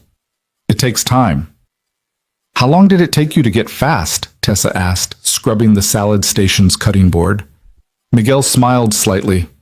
"About 6 months before I stopped being the slowest person on the line, but I was 18 and had never worked in a real kitchen before. You have the advantage of understanding what you're supposed to be doing. You just need your hands to catch up with your brain." He paused in his cleaning, looking at her directly. "Can I tell you something, though? What you're learning right now, this is what you should have learned before you started making decisions about our schedules and our systems. When you cut our hours by 17%, you didn't understand that we were already running lean. We weren't being inefficient, we were being thorough. Every minute we spent here mattered because we knew what happened when corners got cut." Tessa stopped scrubbing, meeting his eyes. "I know, I'm sorry." "I'm not telling you this to make you feel bad," Miguel said, returning to his own cleaning. "I'm telling you because I want you to understand why everyone was so angry. It wasn't about you personally. It was about watching someone who didn't understand the work telling us we weren't working hard enough. That hurts in a way that's hard to explain." The words settled on Tessa like a weight. She thought about the staffing spreadsheet she'd created in her second week, the careful calculations that had shown 17% overstaffing based on industry standards. She'd been so proud of that analysis, so certain she was solving a problem. But those industry standards didn't account for the kind of restaurant Harbor Street was, a place where every dish was made from scratch, where quality mattered more than speed, where the staff took pride in doing things right, even when right took longer. "I wish someone had told me," Tessa said quietly. "I wish someone had explained." "We tried," Miguel replied, his voice gentle but firm. "That first staff meeting when you outlined your efficiency plan, Carolyn asked if you'd reviewed the current workload. You said you'd analyzed the numbers, and the numbers didn't lie. When I mentioned that we were already barely keeping up during rush periods, you said that was because we needed better time management systems." Tessa remembered that meeting. She remembered feeling impatient with their questions, interpreting their concerns as resistance to change rather than as genuine warnings from people who understood the reality of the work. "We stopped trying to tell you after that," Miguel continued, "because it was clear you weren't interested in hearing it. You'd already decided what was wrong and how to fix it. Nothing we said was going to change your mind. So you told Evan? So we told Evan, Miguel confirmed. And he kept saying to give you time, that maybe you'd figure it out. He believed in you longer than any of us did. That night, driving home in her ruined clothes with her aching body and her bruised ego, Tessa found herself thinking about belief. Evan had believed she could learn. Miguel had bet against her. Marcus had hoped Miguel was right. And Tessa herself hadn't known what she believed until she'd been forced to actually do the work she'd been so confidently criticizing.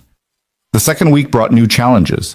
Tessa rotated through different line positions, garde-manger, sauté, grill. Each station had its own demands, its own timing, its own skill requirements. The sauté station taught her about heat control and multitasking, about managing 4 pans simultaneously while keeping track of multiple tickets. The grill station taught her about patience, about knowing when meat was properly cooked not by timers but by touch and experience. Every station taught her humility. She burned herself more times than she could count. The inside of her forearms developed a collection of small red marks from brushing against hot pan handles. She learned to work through the pain, to run cool water over a burn for 30 seconds, and then get back to the station because service didn't stop for injuries unless they required an emergency room. "You're doing better," Carolyn said one afternoon during the lull between lunch and dinner. Tessa had been helping reset tables in the dining room, learning the front-of-house systems she'd never bothered to fully understand. "I can see you trying. That matters." "Does it?" Tessa asked. "Does it matter when I spent 3 weeks undoing things you'd spent years building?" Carolyn set down the napkins she'd been folding and looked at Tessa directly. "Do you know what this restaurant meant to us after Rebecca died? Do you have any idea what it was like watching Evan try to hold everything together?" Tessa shook her head. "He was drowning," Carolyn said, her voice soft with remembered pain.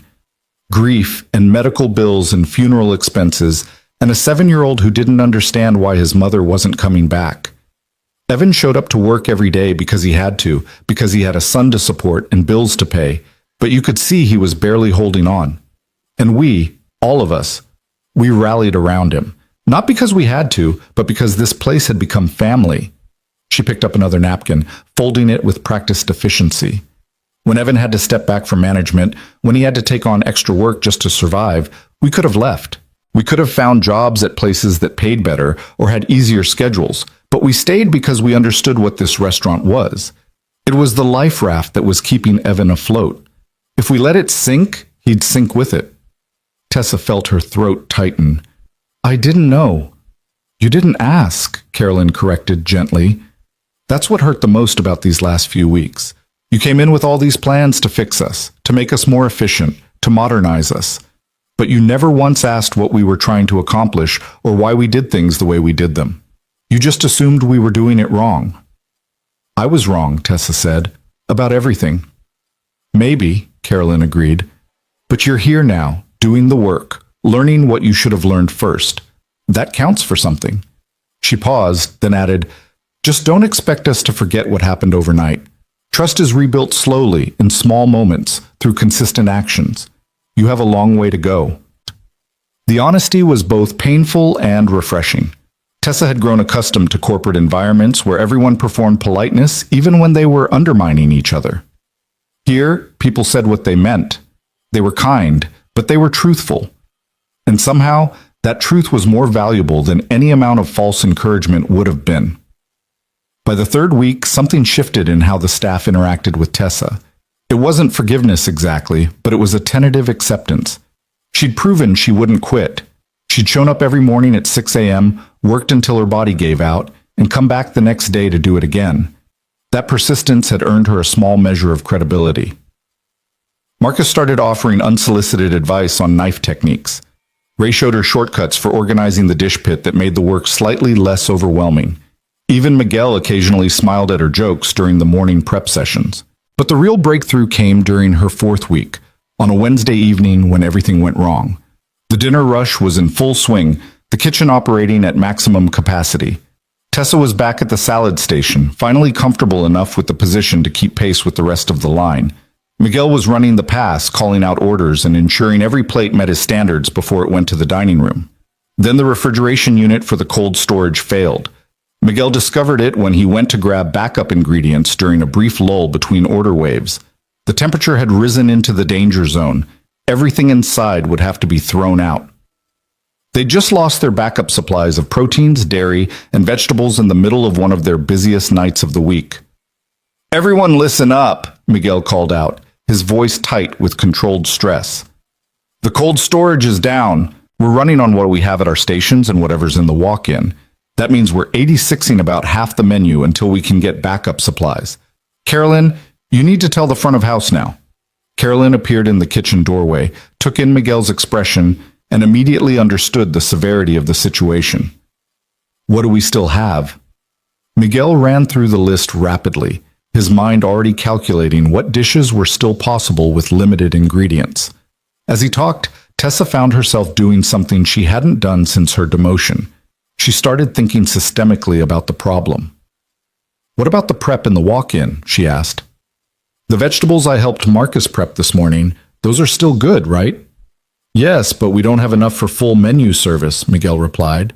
"We prepped for our normal volume, not for having to recreate half our station backups." "What if we modified the menu instead of eliminating dishes?" Tessa suggested, the old management part of her brain engaging despite her better judgment.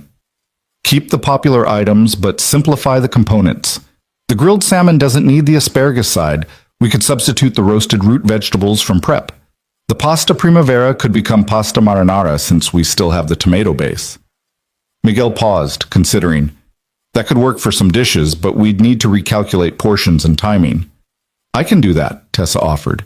"If you tell me what dishes you want to modify, I can work out the portions and write up simplified prep instructions while you keep the line running." For a moment, Miguel hesitated, and Tessa could see him weighing whether to trust her with something this important. Then he nodded. "Okay, but run everything past me before we implement it. No changes go out without my approval." For the next 2 hours, Tessa operated in 2 roles simultaneously. She continued building salads at her station during order waves, but between rushes she worked with Miguel to redesign the evening menu on the fly. She calculated portions, rewrote descriptions, coordinated with Carolyn about how to present the changes to customers. It was the first time since her demotion that she'd been allowed to use her management skills, but now those skills were grounded in an understanding of the actual work required to execute each decision. "We're going to run out of the salad mix in about 45 minutes at this pace," Tessa told Miguel during one assessment. "But if we start using the spring mix from the walk-in and add extra cherry tomatoes to bulk it up, we can stretch our supply through the rest of the night." "Do it," Miguel agreed, "and let me know if you see any other bottlenecks developing." The evening became a masterclass in adaptive problem-solving. Every 15 minutes brought a new challenge: running low on a key ingredient, timing issues with modified dishes, coordination problems between the kitchen and front of house. But the staff worked together with practiced efficiency, each person doing their part to keep service running despite the crisis. And Tessa, for the first time since she'd arrived at Harbor Street Bistro, felt like she was actually contributing something valuable. Not imposing systems from above, but working alongside everyone else to solve problems as they emerged. Not directing, but collaborating. Not managing, but serving. By the time the last order went out and the kitchen finally began to wind down, everyone was exhausted. Miguel gathered the staff together, his face showing the strain of the evening, but also something that looked like pride. "That was rough," he said, "but we pulled through. Everyone stepped up. Everyone adapted. That's what makes this kitchen work. Not when everything goes perfectly, but when things fall apart and we find a way anyway." He looked at Tessa. "Good work tonight. You saw the problems before they became disasters, and you helped us stay ahead of them. That's what we need from leadership. Not someone telling us how to do our jobs, but someone who understands the work well enough to support us when things get complicated." The words were the first real praise Tessa had received since her demotion, and they hit harder than any performance review she'd ever gotten in her previous career. Because this praise was earned through actual contribution, through proving herself in the moment when it mattered most. After everyone else had left, Tessa stayed behind to help finish the deep clean of the kitchen. Evan appeared from the office where he'd been doing paperwork, surveying the cleaned kitchen with satisfaction. "Miguel told me about tonight," Evan said, "about how you helped manage the crisis." "I just did what needed to be done," Tessa replied, wringing out the mop for the final time. "That's exactly right," Evan agreed. You did what needed to be done, not what you thought should be done, or what your training told you should be done. You looked at the situation, used your skills to help solve the problem, and you did it without needing to be in charge. Do you understand the difference? Tessa leaned on the mop handle, considering. I think so. Before, I was so focused on implementing my vision that I couldn't see what was actually happening. Tonight, I was focused on supporting what was already working and helping fix what wasn't. I was serving the kitchen instead of trying to control it. Exactly, Evan said. That's what leadership actually is. Serving the people doing the work, not directing them. Understanding their challenges, anticipating their needs, removing obstacles that get in their way. You can't do that from an office with spreadsheets. You can only do it by actually knowing what the work requires. He moved to the prep station where Tessa had spent so many hours learning to cut vegetables with increasing competence. You know what Rebecca used to tell me about teaching? She said you can't teach people what they're not ready to learn. You can tell them. You can lecture them. You can give them all the information they need. But until they're ready to actually receive it, until they've had the experiences that make that information meaningful, it just bounces off. I wasn't ready, Tessa said quietly. 3 weeks ago, if you'd told me everything I know now, I wouldn't have believed it. I would have thought you were making excuses or being sentimental or just resistant to change. Probably, Evan agreed without judgment. That's why I had to let you fail. That's why I let you make your changes and call your meetings and implement your systems even though I knew they were going to cause problems. Because sometimes the only way to learn something is to crash into it hard enough that you can't ignore it anymore. Tessa thought about that night in the kitchen, about Liam's terrified face and the cold metal of handcuffs, and the moment when all her certainty had shattered. That's a harsh way to teach someone. Life is harsh, Evan replied, and restaurant work is unforgiving. You can't fake it. You can't pretend. The work either gets done right or it doesn't, and there are immediate consequences when it doesn't. That's why this is such a good training ground for learning what leadership actually means, because the feedback is instant and undeniable. He picked up his jacket, preparing to leave for the night. You're halfway through your 60 days, Tessa. You've learned a lot, but the harder part is still coming. What do you mean? You've learned to do the work, Evan explained. Now you need to learn how to lead people who are doing the work. And that's much more difficult because it requires you to balance competing needs. Efficiency and compassion, standards and understanding, accountability and grace. It requires wisdom, not just knowledge. I don't know if I have that, Tessa admitted. Neither did I when Rebecca died, Evan said. I was just trying to survive. But I learned it the same way you're learning everything else. By showing up every day and trying to do slightly better than I did the day before. By failing, learning from the failure, and trying again. He paused at the door. Next week, you're moving to front of house. You'll be working directly with customers, handling complaints, managing the dining room flow. It's going to test you in different ways than the kitchen has. People skills versus technical skills. Emotional regulation instead of physical endurance. Are you ready? Tessa thought about it honestly. Probably not, but I'm willing to try. That's all anyone can ask, Evan said, and then he was gone, leaving Tessa alone in the quiet kitchen. She finished putting away the mop and took one last look around the space that had taught her so much over the past month. Every station held memories of small failures and incremental successes. The dish pit where she'd learned humility, the prep station where she'd learned patience, the line where she'd learned coordination and timing and the value of accuracy over speed. And tonight, the moment when everything had fallen apart and she'd finally understood what it meant to lead by serving rather than controlling. Tessa turned off the lights and walked out to her car, her body tired in a way that felt earned rather than depleted. Her hands still bore the marks of 4 weeks of hard labor, the calluses and small scars that told the story of her education. Her clothes were permanently ruined, her manicure was a distant memory, and her back probably would never be the same. But something else had changed too. Something in the way she saw herself and the world around her. She'd arrived at Harbor Street Bistro, certain she knew how to fix what was broken. She discovered that what was broken was her own understanding, and the fix required breaking herself down and rebuilding from scratch. That night, Tessa slept deeply and dreamlessly, her body and mind both exhausted in the best possible way. And when her alarm went off at 5 a.m. the next morning, she didn't hesitate or question or resist. She simply got up, got dressed, and drove back to the restaurant to do it all again. Because that's what the work required. That's what she'd finally learned to value. Not the appearance of leadership, but the substance of it. Not the authority of a title, but the credibility of experience. Not the certainty of having all the answers, but the humility of knowing there was always more to learn. And as she pulled into the parking lot at Harbor Street Bistro, Tessa realized something that would have seemed impossible just 4 weeks ago. She was grateful. Grateful for the failure that had forced her to learn. Grateful for the people who'd been patient enough to teach her. Grateful for the work itself, with all its difficulty and demand and unforgiving honesty. She was grateful for the chance to become better than she had been. Inside, Evan was already there with 2 cups of coffee, ready to start another day. And Tessa walked through the door with her head held high, ready to learn whatever lesson today would teach. The transition to front of house came during her 5th week, and Tessa discovered that working with customers required an entirely different skill set than working in the kitchen.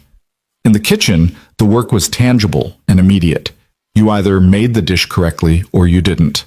But in the dining room, everything existed in shades of gray, in managing expectations and reading emotions and navigating the complex dance between what customers wanted and what was actually possible. Carolyn paired Tessa with herself for the first few shifts, demonstrating the careful choreography of good service. "Watch how I approach tables," Carolyn instructed as the lunch rush began. "You're reading body language before you even speak. Are they in a hurry? Are they celebrating something?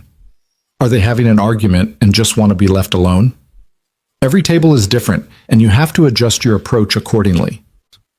Tessa watched as Carolyn moved through the dining room with practiced grace, somehow knowing exactly when to check on a table and when to give them space, when to make recommendations and when to simply take the order efficiently. It looked effortless, but Tessa was beginning to understand that anything that looked effortless was actually the result of years of practice and attention. Her first solo table was a couple celebrating an anniversary. Tessa approached with what she hoped was friendly confidence, but she could feel herself overcompensating, talking too much, trying too hard. When she returned to the kitchen to place their order, Carolyn was waiting with a gentle correction. "You're performing for them instead of serving them," Carolyn said. "They don't need entertainment. They need someone who's competent and unobtrusive. Someone who makes their evening easier, not someone who becomes part of it. Do you see the difference?" Tessa nodded, thinking about how often in her previous career she'd confused presence with value, visibility with contribution. "It's like the kitchen crisis last week. I helped by supporting what was already working, not by making it about me." "Exactly," Carolyn confirmed. "Good service is invisible until something goes wrong. Your job is to anticipate needs before they become requests, to solve problems before they become complaints. You're not the main event, they are. You're just making sure everything flows smoothly for them." Over the following days, Tessa learned the rhythm of front-of-house work. She learned how to carry multiple plates without looking awkward, how to remember orders without writing everything down, how to handle the delicate moment when something wasn't quite right with a dish and a customer needed accommodation. Each interaction taught her something about reading people, about communication, about the difference between hearing what someone said and understanding what they meant. But the real test came on a Friday evening during her 6th week, when a customer became verbally abusive over a relatively minor mistake. Tessa had brought the wrong side dish with an entree, roasted vegetables instead of the mashed potatoes that had been ordered. It was a simple mistake, easily corrected, and she'd apologized immediately and offered to bring the correct dish right away. But the customer, a middle-aged man who'd already had several drinks, escalated dramatically. "This is completely unacceptable, Tessa," he said loudly enough that nearby tables turned to look. "I've been coming to this restaurant for years, and the service has gone completely downhill. Are you new? You must be new because anyone competent would know how to take a simple order." Tessa felt her face flush with embarrassment and rising anger. Her instinct, the old Tessa instinct, was to defend herself, to explain that it was the kitchen's error in reading the ticket, not hers. But she stopped herself, thinking about everything she'd learned over the past 6 weeks. This wasn't about being right. This was about making the situation better. You're absolutely right, sir, and I apologize, Tessa said, keeping her voice calm and professional. Let me get you the mashed potatoes right away, and I'll make sure the manager knows about this issue. I want to speak to the manager now, the man demanded, not after you've had time to spin some story about what happened. Tessa glanced toward the kitchen, where she could see Evan through the pass window. He was watching the interaction, his expression unreadable. This was a test, she realized. He could intervene at any moment, but he was waiting to see how she would handle it. Of course, Tessa said to the customer. I'll get him immediately. She walked to the kitchen, her heart pounding. Miguel looked up from the line with concern. That guy giving you trouble? Nothing I can't handle, Tessa said, then caught herself. Actually, I don't know if I can handle it, but I'm going to try. Evan wiped his hands on a towel and headed toward the dining room, and Tessa followed. But before they reached the customer's table, Evan turned to her. What do you think needs to happen here? He asked quietly. He's angry and embarrassed because he made a scene, Tessa analyzed. At this point, it's not really about the potatoes anymore. It's about him feeling validated and not looking foolish in front of the other customers. So we need to give him a way to save face while also resolving the actual problem. Evan nodded slowly. And how would you do that? Comp his entree, Tessa said immediately. Apologize sincerely, take responsibility without making excuses, and make sure he leaves feeling like he won. Because ultimately his satisfaction matters more than being right about whose fault it was. Even though it costs us the price of an entree? Even though, Tessa confirmed, because the cost of him leaving angry and telling everyone he knows that Harbor Street has terrible service would be much higher than the cost of one meal. Something shifted in Evan's expression, a flash of approval that was gone almost as quickly as it appeared. Then handle it. I'll back you up if you need me, but try to resolve it yourself first. Tessa returned to the table, her hands steady despite her nervousness. The man looked ready to launch into another tirade, but Tessa spoke first. Sir, I've spoken with our owner about what happened, and we want to make this right. First, your entree tonight is completely on us. No charge. Second, I'm having the kitchen prepare your side exactly as you ordered it. And third, I want you to know that I take full responsibility for this mistake. You deserve better service than what I provided tonight, and I'm truly sorry. The man's expression shifted, the wind taken out of his sails by the complete capitulation. Well, it wasn't all your fault, I suppose. The kitchen should have gotten it right. They usually do, Tessa said honestly. We have an excellent kitchen staff. Tonight was an exception, and I should have caught the error before it reached your table. Is there anything else I can do to improve your evening? The man seemed mollified, the righteous anger draining away now that he'd gotten what he wanted. No, that's fine. Thank you for handling it professionally. Tessa returned to the kitchen on shaking legs, aware that multiple tables had witnessed the entire exchange. Carolyn intercepted her before she could disappear into the dish pit to hide. That was well done, Carolyn said quietly. You de-escalated instead of defending. You gave him what he needed emotionally, not just what he demanded practically.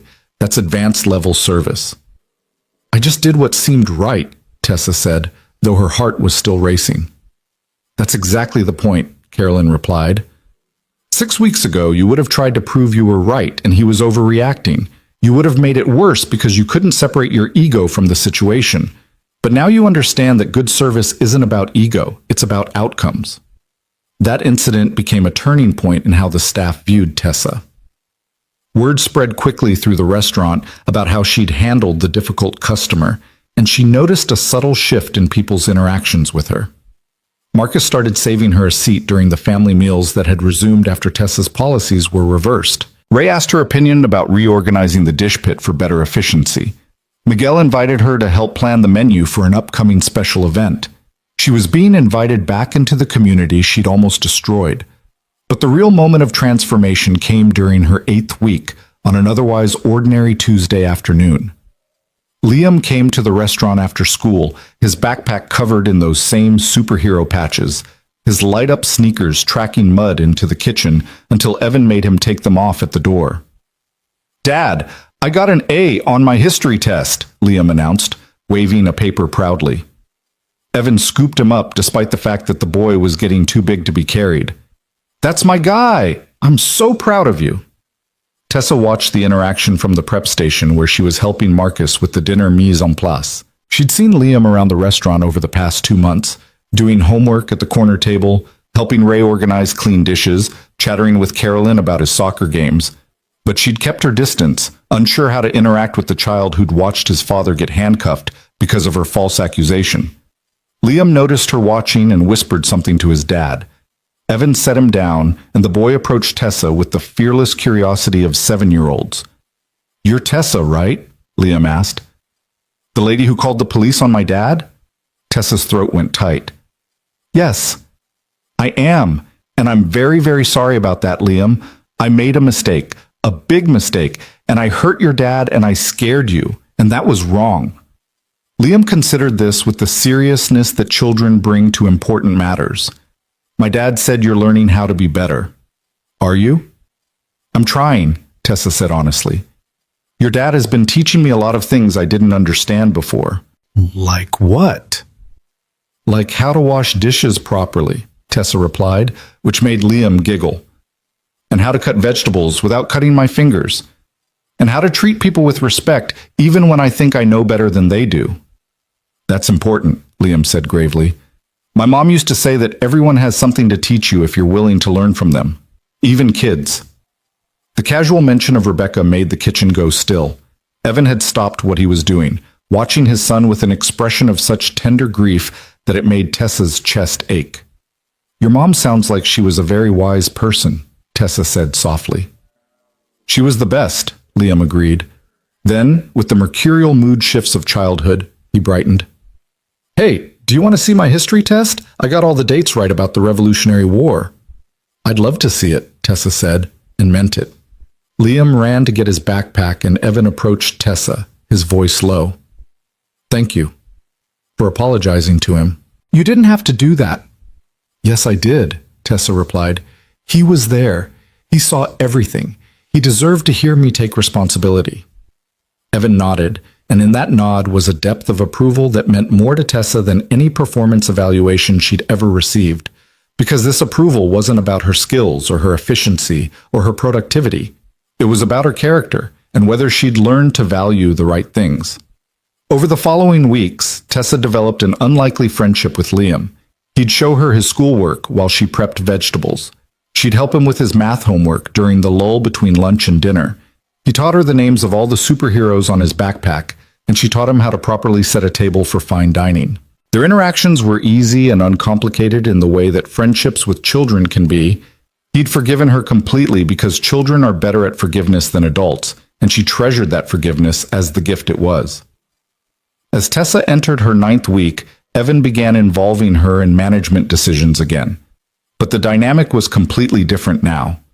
Instead of presenting her plans and expecting compliance, she found herself in genuine conversations about how the restaurant operated and what might be improved. "I've been thinking about the prep schedule," Tessa said during one of their early morning coffee sessions. "Not because it's inefficient, I understand now why it works the way it does, but because I noticed Marcus is doing a lot of redundant work. He's prepping vegetables in the morning, and then Miguel is doing additional prep in the afternoon for dinner service. What if we staggered the shifts differently so that prep work flowed more naturally from lunch to dinner?" "Show me what you're thinking," Evan said, and they spent the next hour working through possibilities, with Evan explaining the constraints Tessa hadn't considered, and Tessa offering solutions to problems Evan had accepted as inevitable. It was collaboration, not direction, partnership, not management, and it worked in ways that Tessa's original efficiency improvements never had, because it was grounded in understanding rather than assumption. "This is good," Evan said, reviewing their final plan. "Let's test it for 2 weeks and see if it actually reduces redundancy without creating new problems. Miguel needs to sign off on it, and Marcus should weigh in since it affects his schedule most directly." "Of course," Tessa agreed. "I'll present it to them and get their feedback before we implement anything." Evan smiled slightly. 2 months ago, you would have just changed the schedule and expected everyone to adapt." 2 months ago, I was an idiot," Tessa replied. "Not an idiot," Evan corrected. "Just someone who hadn't learned the difference between management and leadership. Management is about systems and processes. Leadership is about people and relationships. You needed to learn to be a good manager by first learning to be a good follower. The 60th day arrived with startling speed. Tessa had rotated through every position, worked every shift type, handled every crisis that had emerged during her 2-month education. Her hands bore permanent calluses. Her back had adapted to long hours of standing. Her feet no longer screamed at the end of a shift. But more importantly, her understanding of what made Harbor Street Bistro work had been completely rebuilt from the ground up. Evan called a staff meeting for the end of the day, and Tessa felt her stomach twist with nervousness. This was it, the moment when Evan would decide whether she'd actually learned anything or whether the past 60 days had been a waste of everyone's time. The entire staff gathered in the dining room after the restaurant closed. Miguel, Marcus, Ray, Carolyn, and the other servers and kitchen staff who'd watched Tessa's transformation over the past 2 months. Even Liam was there, sitting on the counter and swinging his legs while eating a cookie that Carolyn had given him. "So," Evan began, leaning against one of the tables, "it's been 60 days since Tessa started her crash course in restaurant operations, and I think we need to talk about what happens next." The room was silent, everyone waiting. "Tessa," Evan continued, "you came here with impressive credentials and complete confidence that you knew how to fix what was wrong with this place. You spent 3 weeks implementing changes that nearly broke us, and then you called the police on me in front of my son because you were so certain you were right that you couldn't see the truth in front of you." Tessa felt her face burn with shame, even though she'd long since accepted responsibility for all of it. "But then," Evan went on, "you did something that I didn't expect. You stayed. You worked. You learned. You let yourself be broken down so you could be built back up with a better foundation. And that took a kind of courage that I respect deeply." He straightened, looking at each staff member in turn. "I asked all of you to give Tessa a chance to prove she could learn. Some of you were skeptical. Miguel, I know you bet against her lasting a week. Marcus, you told me you'd believe it when you saw it. And that was fair because Tessa had given you no reason to believe in her. But she showed up every day," Carolyn interjected. "Even when she was exhausted and hurting and probably wanted to quit, she showed up." "She helped us through the refrigeration crisis," Miguel added. "She saw problems we'd missed and helped us adapt instead of panicking." "She apologized to my kid," Evan said, his voice softening. "She took responsibility, not just to me but to Liam, who deserved to hear it. That mattered." He turned back to Tessa. "So here's what I've decided. There's still a general manager position open at Harbor Street Bistro, but it's not the same position you thought you were taking 2 months ago. This position requires someone who understands every role in this restaurant because they've done it themselves. Someone who can prep vegetables and wash dishes and handle customer complaints and redesign systems when needed. Someone who leads by serving, not by controlling." Tessa held her breath. "Tessa, if you want it, the job is yours. But you need to understand what you're agreeing to. You'll be managing people who know more than you do about their specific jobs. Your role isn't to tell them how to do their work. It's to support them in doing it well. To remove obstacles. To advocate for them. To make sure this restaurant remains a place where people take pride in what they do because they're treated with dignity and respect." "I understand," Tessa said, her voice steady despite the emotions churning in her chest. "And I want it. Not because I think I've learned everything, I know I haven't, but because I finally understand what I'm supposed to be learning, and I want to keep getting better at it." Evan looked around the room. "Does anyone object to Tessa becoming general manager?" There was a long moment of silence, and Tessa felt the weight of 2 months of hard work hanging in the balance. Then Miguel spoke. "No objection. She's earned it." "Agreed," Carolyn said. Marcus nodded. "Yeah, she's okay." Ray gave a thumbs up from where he stood in the doorway to the kitchen. "Then it's settled," Evan said. "Tessa, welcome back to management. Try not to call the police on me again." The tension broke with laughter, and Tessa felt tears burning behind her eyes. Not tears of relief exactly, but something deeper. Gratitude for the chance she'd been given, respect for the people who'd been patient enough to teach her, and joy at being welcomed back into a community she'd almost destroyed. Over the following months, Tessa settled into her new role with a completely different approach than her first attempt. She created systems, yes, but she created them in collaboration with the people who would actually use them. She improved efficiency, but she measured that efficiency in terms of quality of work life, not just productivity metrics. She made changes, but she made them slowly, with buy-in from everyone affected. The restaurant thrived, not because of dramatic innovations or revolutionary changes, but because everyone working there felt valued and supported. Staff turnover, which had been starting to creep up during Tessa's first 3 weeks, dropped to nearly zero. The quality of service improved because people took pride in their work rather than just following procedures. And customers noticed the difference. They could feel the warmth in the space, the genuine care that went into every interaction. One evening, about 6 months after her reinstatement, Tessa was working the floor during dinner service when she noticed an older woman sitting alone at a corner table. The woman had ordered the chicken special, but was now staring at it with an expression of such profound sadness that Tessa stopped what she was doing and approached gently. "Is everything all right with your meal?" Tessa asked softly. The woman looked up, her eyes wet with tears. "The food is perfect. It's just my husband and I used to come here every month for our anniversary dinner. He passed away 3 months ago, and I thought I could handle coming alone, but—" She trailed off, unable to finish. Tessa could have offered to box the meal, could have brought the check quickly to end the woman's discomfort. That would have been efficient, but she'd learned that efficiency wasn't always the right goal.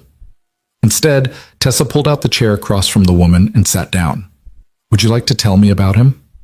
The woman's face crumpled with gratitude, and for the next 20 minutes, Tessa listened as she shared stories about her late husband, their first date, their wedding, their 53 years together. She listened without rushing, without checking her watch, without thinking about the other tables that needed attention. She just listened because that was what this moment required. When the woman finally finished her meal and prepared to leave, she squeezed Tessa's hand. "Thank you. You didn't have to do that." "Yes, I did," Tessa replied. "This is what we're here for, not just to serve food, but to take care of people." She watched the woman leave, feeling the weight of that interaction settle into her understanding of what her job actually was. This was what Evan had been trying to teach her. This was what the past 6 months had been about. Not systems or efficiency or productivity, but the fundamental truth that everything, absolutely everything, came down to how you treated people. Evan had been watching from the kitchen window, and when Tessa returned to check on the other tables, he caught her eye and nodded with approval that needed no words. Later that evening, after the restaurant had closed and the staff had finished cleaning, Tessa found herself alone with Evan in the quiet kitchen. They were doing the final check of the stations, making sure everything was ready for the next day's opening. "Can I ask you something?" Tessa said as she wiped down the prep counter. "That first night when I called the police, you could have told me who you were at any point. You could have stopped it before it got that far. Why didn't you?" Evan was quiet for a moment, organizing the dry storage with the methodical care he brought to everything. "Do you remember what I told you about Rebecca's student? The one who learned kindness by being given responsibility for it?" "Yes." "I was that kid," Evan said. "Not literally, but that story was about me. When I was 14, I was angry at the world. My dad had left, my mom was working 3 jobs, and I was taking that anger out on everyone around me. I was heading towards serious trouble." He closed the storage cabinet and turned to face her. "Then I met a teacher, Mr. Harrison, 11th grade English, who saw something in me that I didn't see in myself. He didn't punish me or lecture me or try to control my anger. Instead, he gave me responsibility. He made me his teaching assistant, put me in charge of helping younger students who were struggling. And something about being responsible for others, about having people depend on me, changed everything." Tessa listened, understanding beginning to dawn. "That night when you called the police, I could have stopped it," Evan continued. "I could have revealed who I was and made you look foolish. But I realized that you were like me at 14, so certain you were right, so focused on your own perspective that you couldn't see anything else. And the only way you were going to learn was by crashing into the consequences of that certainty hard enough that you couldn't ignore them anymore. That's why you gave me responsibility instead of just firing me," Tessa said. "You made me responsible for understanding the people I'd hurt." "Exactly," Evan confirmed. "I gave you the chance to become better by making you accountable for what better actually looked like. And you surprised me. You took that chance seriously. You did the work. even when it was hard and humiliating and everything in you probably wanted to quit. I almost did quit, Tessa admitted. About a dozen times, actually. The only thing that kept me coming back was the fact that you believed I could learn, and I didn't want to prove you wrong. Rebecca would have liked you, Evan said quietly. She always believed that people could change if you gave them the right reasons and the right support. She would have said that what happened that night with the police wasn't a mistake. It was necessary. Because sometimes we need to be broken before we can be remade into something better. They finished the closing routine in comfortable silence, and Tessa realized that this quiet partnership in making sure everything was ready for tomorrow was what leadership actually looked like. Not grand gestures or dramatic moments, but showing up consistently, taking care of the details, making sure the people depending on you had what they needed to do their jobs well. As they prepared to leave, Liam burst through from the office where he'd been doing homework. Dad, I finished. Can we go get ice cream? It's 9 o'clock, buddy. That's pretty late for ice cream. But we haven't gone in forever, Liam pleaded. Then he turned to Tessa. You should come too. Dad always gets boring vanilla, but I get chocolate peanut butter and it's way better. Tessa glanced at Evan, unsure if the invitation was genuine or just childish enthusiasm. But Evan was smiling, a real smile, open and warm, and he nodded. Come on, we can spare 20 minutes for ice cream. So Tessa found herself in a booth at the ice cream shop down the street, listening to Liam chatter about his upcoming soccer game while Evan ate his boring vanilla, and she tried the chocolate peanut butter that Liam insisted was superior. And somewhere in that ordinary moment, in the laughter and the ice cream and the easy companionship, Tessa realized that she'd found something she hadn't even known she was looking for. She'd found a community, a family, built not on blood or obligation, but on shared experience and mutual respect and the willingness to show up for each other consistently, even when it was hard, especially when it was hard. What are you smiling about? Liam asked, noticing her expression. Just thinking about how lucky I am, Tessa said honestly. That's good, Liam replied with the wisdom of children. My mom used to say that when you know you're lucky, you should hold on to it tight and not mess it up. Smart advice, Tessa agreed. I'll try to remember that. They finished their ice cream and walked back to the parking lot where their cars waited. Evan loaded Liam into the back seat of his ancient sedan, the boy already half asleep, exhausted from his day. Thank you, Tessa said to Evan before they parted ways. For everything. For the chance, for the lessons, for believing I could be better than I was. Thank you for proving me right, Evan replied. It doesn't always work out that way, but when it does, it makes everything worth it. He drove off into the night, and Tessa stood in the parking lot for a moment, looking up at the stars and thinking about the journey that had brought her here. From arrogant certainty to crushing failure to hard-won understanding. From thinking she knew everything to discovering she knew nothing to slowly, painfully learning what actually mattered. She thought about the police lights painting the kitchen walls in red and blue, about Liam's terrified face and the cold metal of handcuffs that had never quite closed around Evan's wrists, about the moment when everything she'd believed about herself had shattered and the long, difficult work of building something better from the pieces.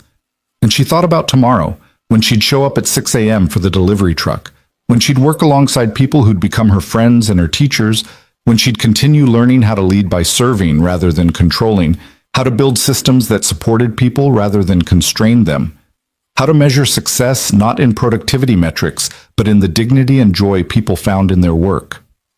It wouldn't always be easy. There would be new challenges, new mistakes, new lessons to learn. But Tessa finally understood that this was the work, not reaching some final destination of perfection, but showing up every day to try to do slightly better than you did the day before. Harbor Street Bistro had survived tragedy and near collapse. It had endured Tessa's well-intentioned destruction and her subsequent redemption. And it would continue, as all truly good things do, not because it was perfect, but because the people who cared for it showed up consistently, tried earnestly, and treated each other with the dignity that all human beings deserve. In the months and years that followed, the restaurant became known throughout the city not just for its food, but for something harder to define. An atmosphere. A feeling. The sense that walking through its doors meant being welcomed into something larger than a transaction. A community that valued people over profit, quality over speed, relationships over efficiency. Customers noticed it in the way servers genuinely cared about their experience, in the way kitchen staff took pride in every dish, in the way management decisions balanced business needs with human dignity. They noticed it, and they kept coming back, and they told others. And slowly Harbor Street Bistro became something rare and precious, a place where everyone, from the owner to the dishwasher to the customers themselves, felt like they mattered. And at the center of it all stood Evan Cole, who'd lost everything and rebuilt it better. Who'd hidden his identity to learn truth. Who'd offered second chances when punishment would have been easier. Who'd taught through example that the measure of leadership isn't control or authority, but the willingness to serve those you lead with consistency, patience, and grace. Years later, when people asked Tessa about the turning point in her career, about the moment when she transformed from a competent manager into a true leader, she never told them about her MBA or her professional training or her carefully crafted systems. She told them about washing dishes at 6 in the morning, about crying over onions and burning her hands and learning to read customers' needs before they expressed them. About a single father who'd lost his wife and nearly lost everything else, but who'd chosen to teach rather than punish, to build rather than destroy, to believe in people's capacity for change, even when all evidence suggested that belief was foolish. She told them about the night she'd called the police on her own boss, and how that catastrophic mistake had become the foundation for everything good that came after. Because sometimes, Tessa learned, the only way to truly understand what matters is to lose sight of it completely. And the only way to become who you're meant to be is to have everything you thought you were broken down and rebuilt from scratch, one lesson at a time, one day at a time, one act of grace at a time. In the end, what Evan had given her wasn't just a job or a second chance. He'd given her a new way of seeing the world, a new way of measuring worth, a new understanding that leadership isn't about having all the answers. It's about asking the right questions, listening to the answers, and having the humility to admit when you're wrong. And in a quiet kitchen on Harbor Street under warm lights and the steady rhythm of people working together toward a common purpose, Tessa Monroe finally understood what it meant to lead, to serve, and to be part of something larger than herself. The restaurant thrived, the community grew, and everyone who walked through those doors learned, in ways both subtle and profound, that second chances aren't just given, they're earned, lived, and passed forward to others who need them. That was the real ending, not a dramatic revelation or a perfect resolution, but the quiet, persistent work of showing up every day to do better, to be better, to build something worth preserving and to preserve it with dignity, compassion, and grace. And somewhere in heaven, Rebecca Cole smiled, knowing that her husband had learned her lesson well, that people can change when you give them responsibility for something that matters, when you believe in them even when they don't believe in themselves, and when you understand that the point of breaking someone down isn't cruelty. It's giving them the chance to rebuild themselves into something stronger, wiser, and more fully human than they were before.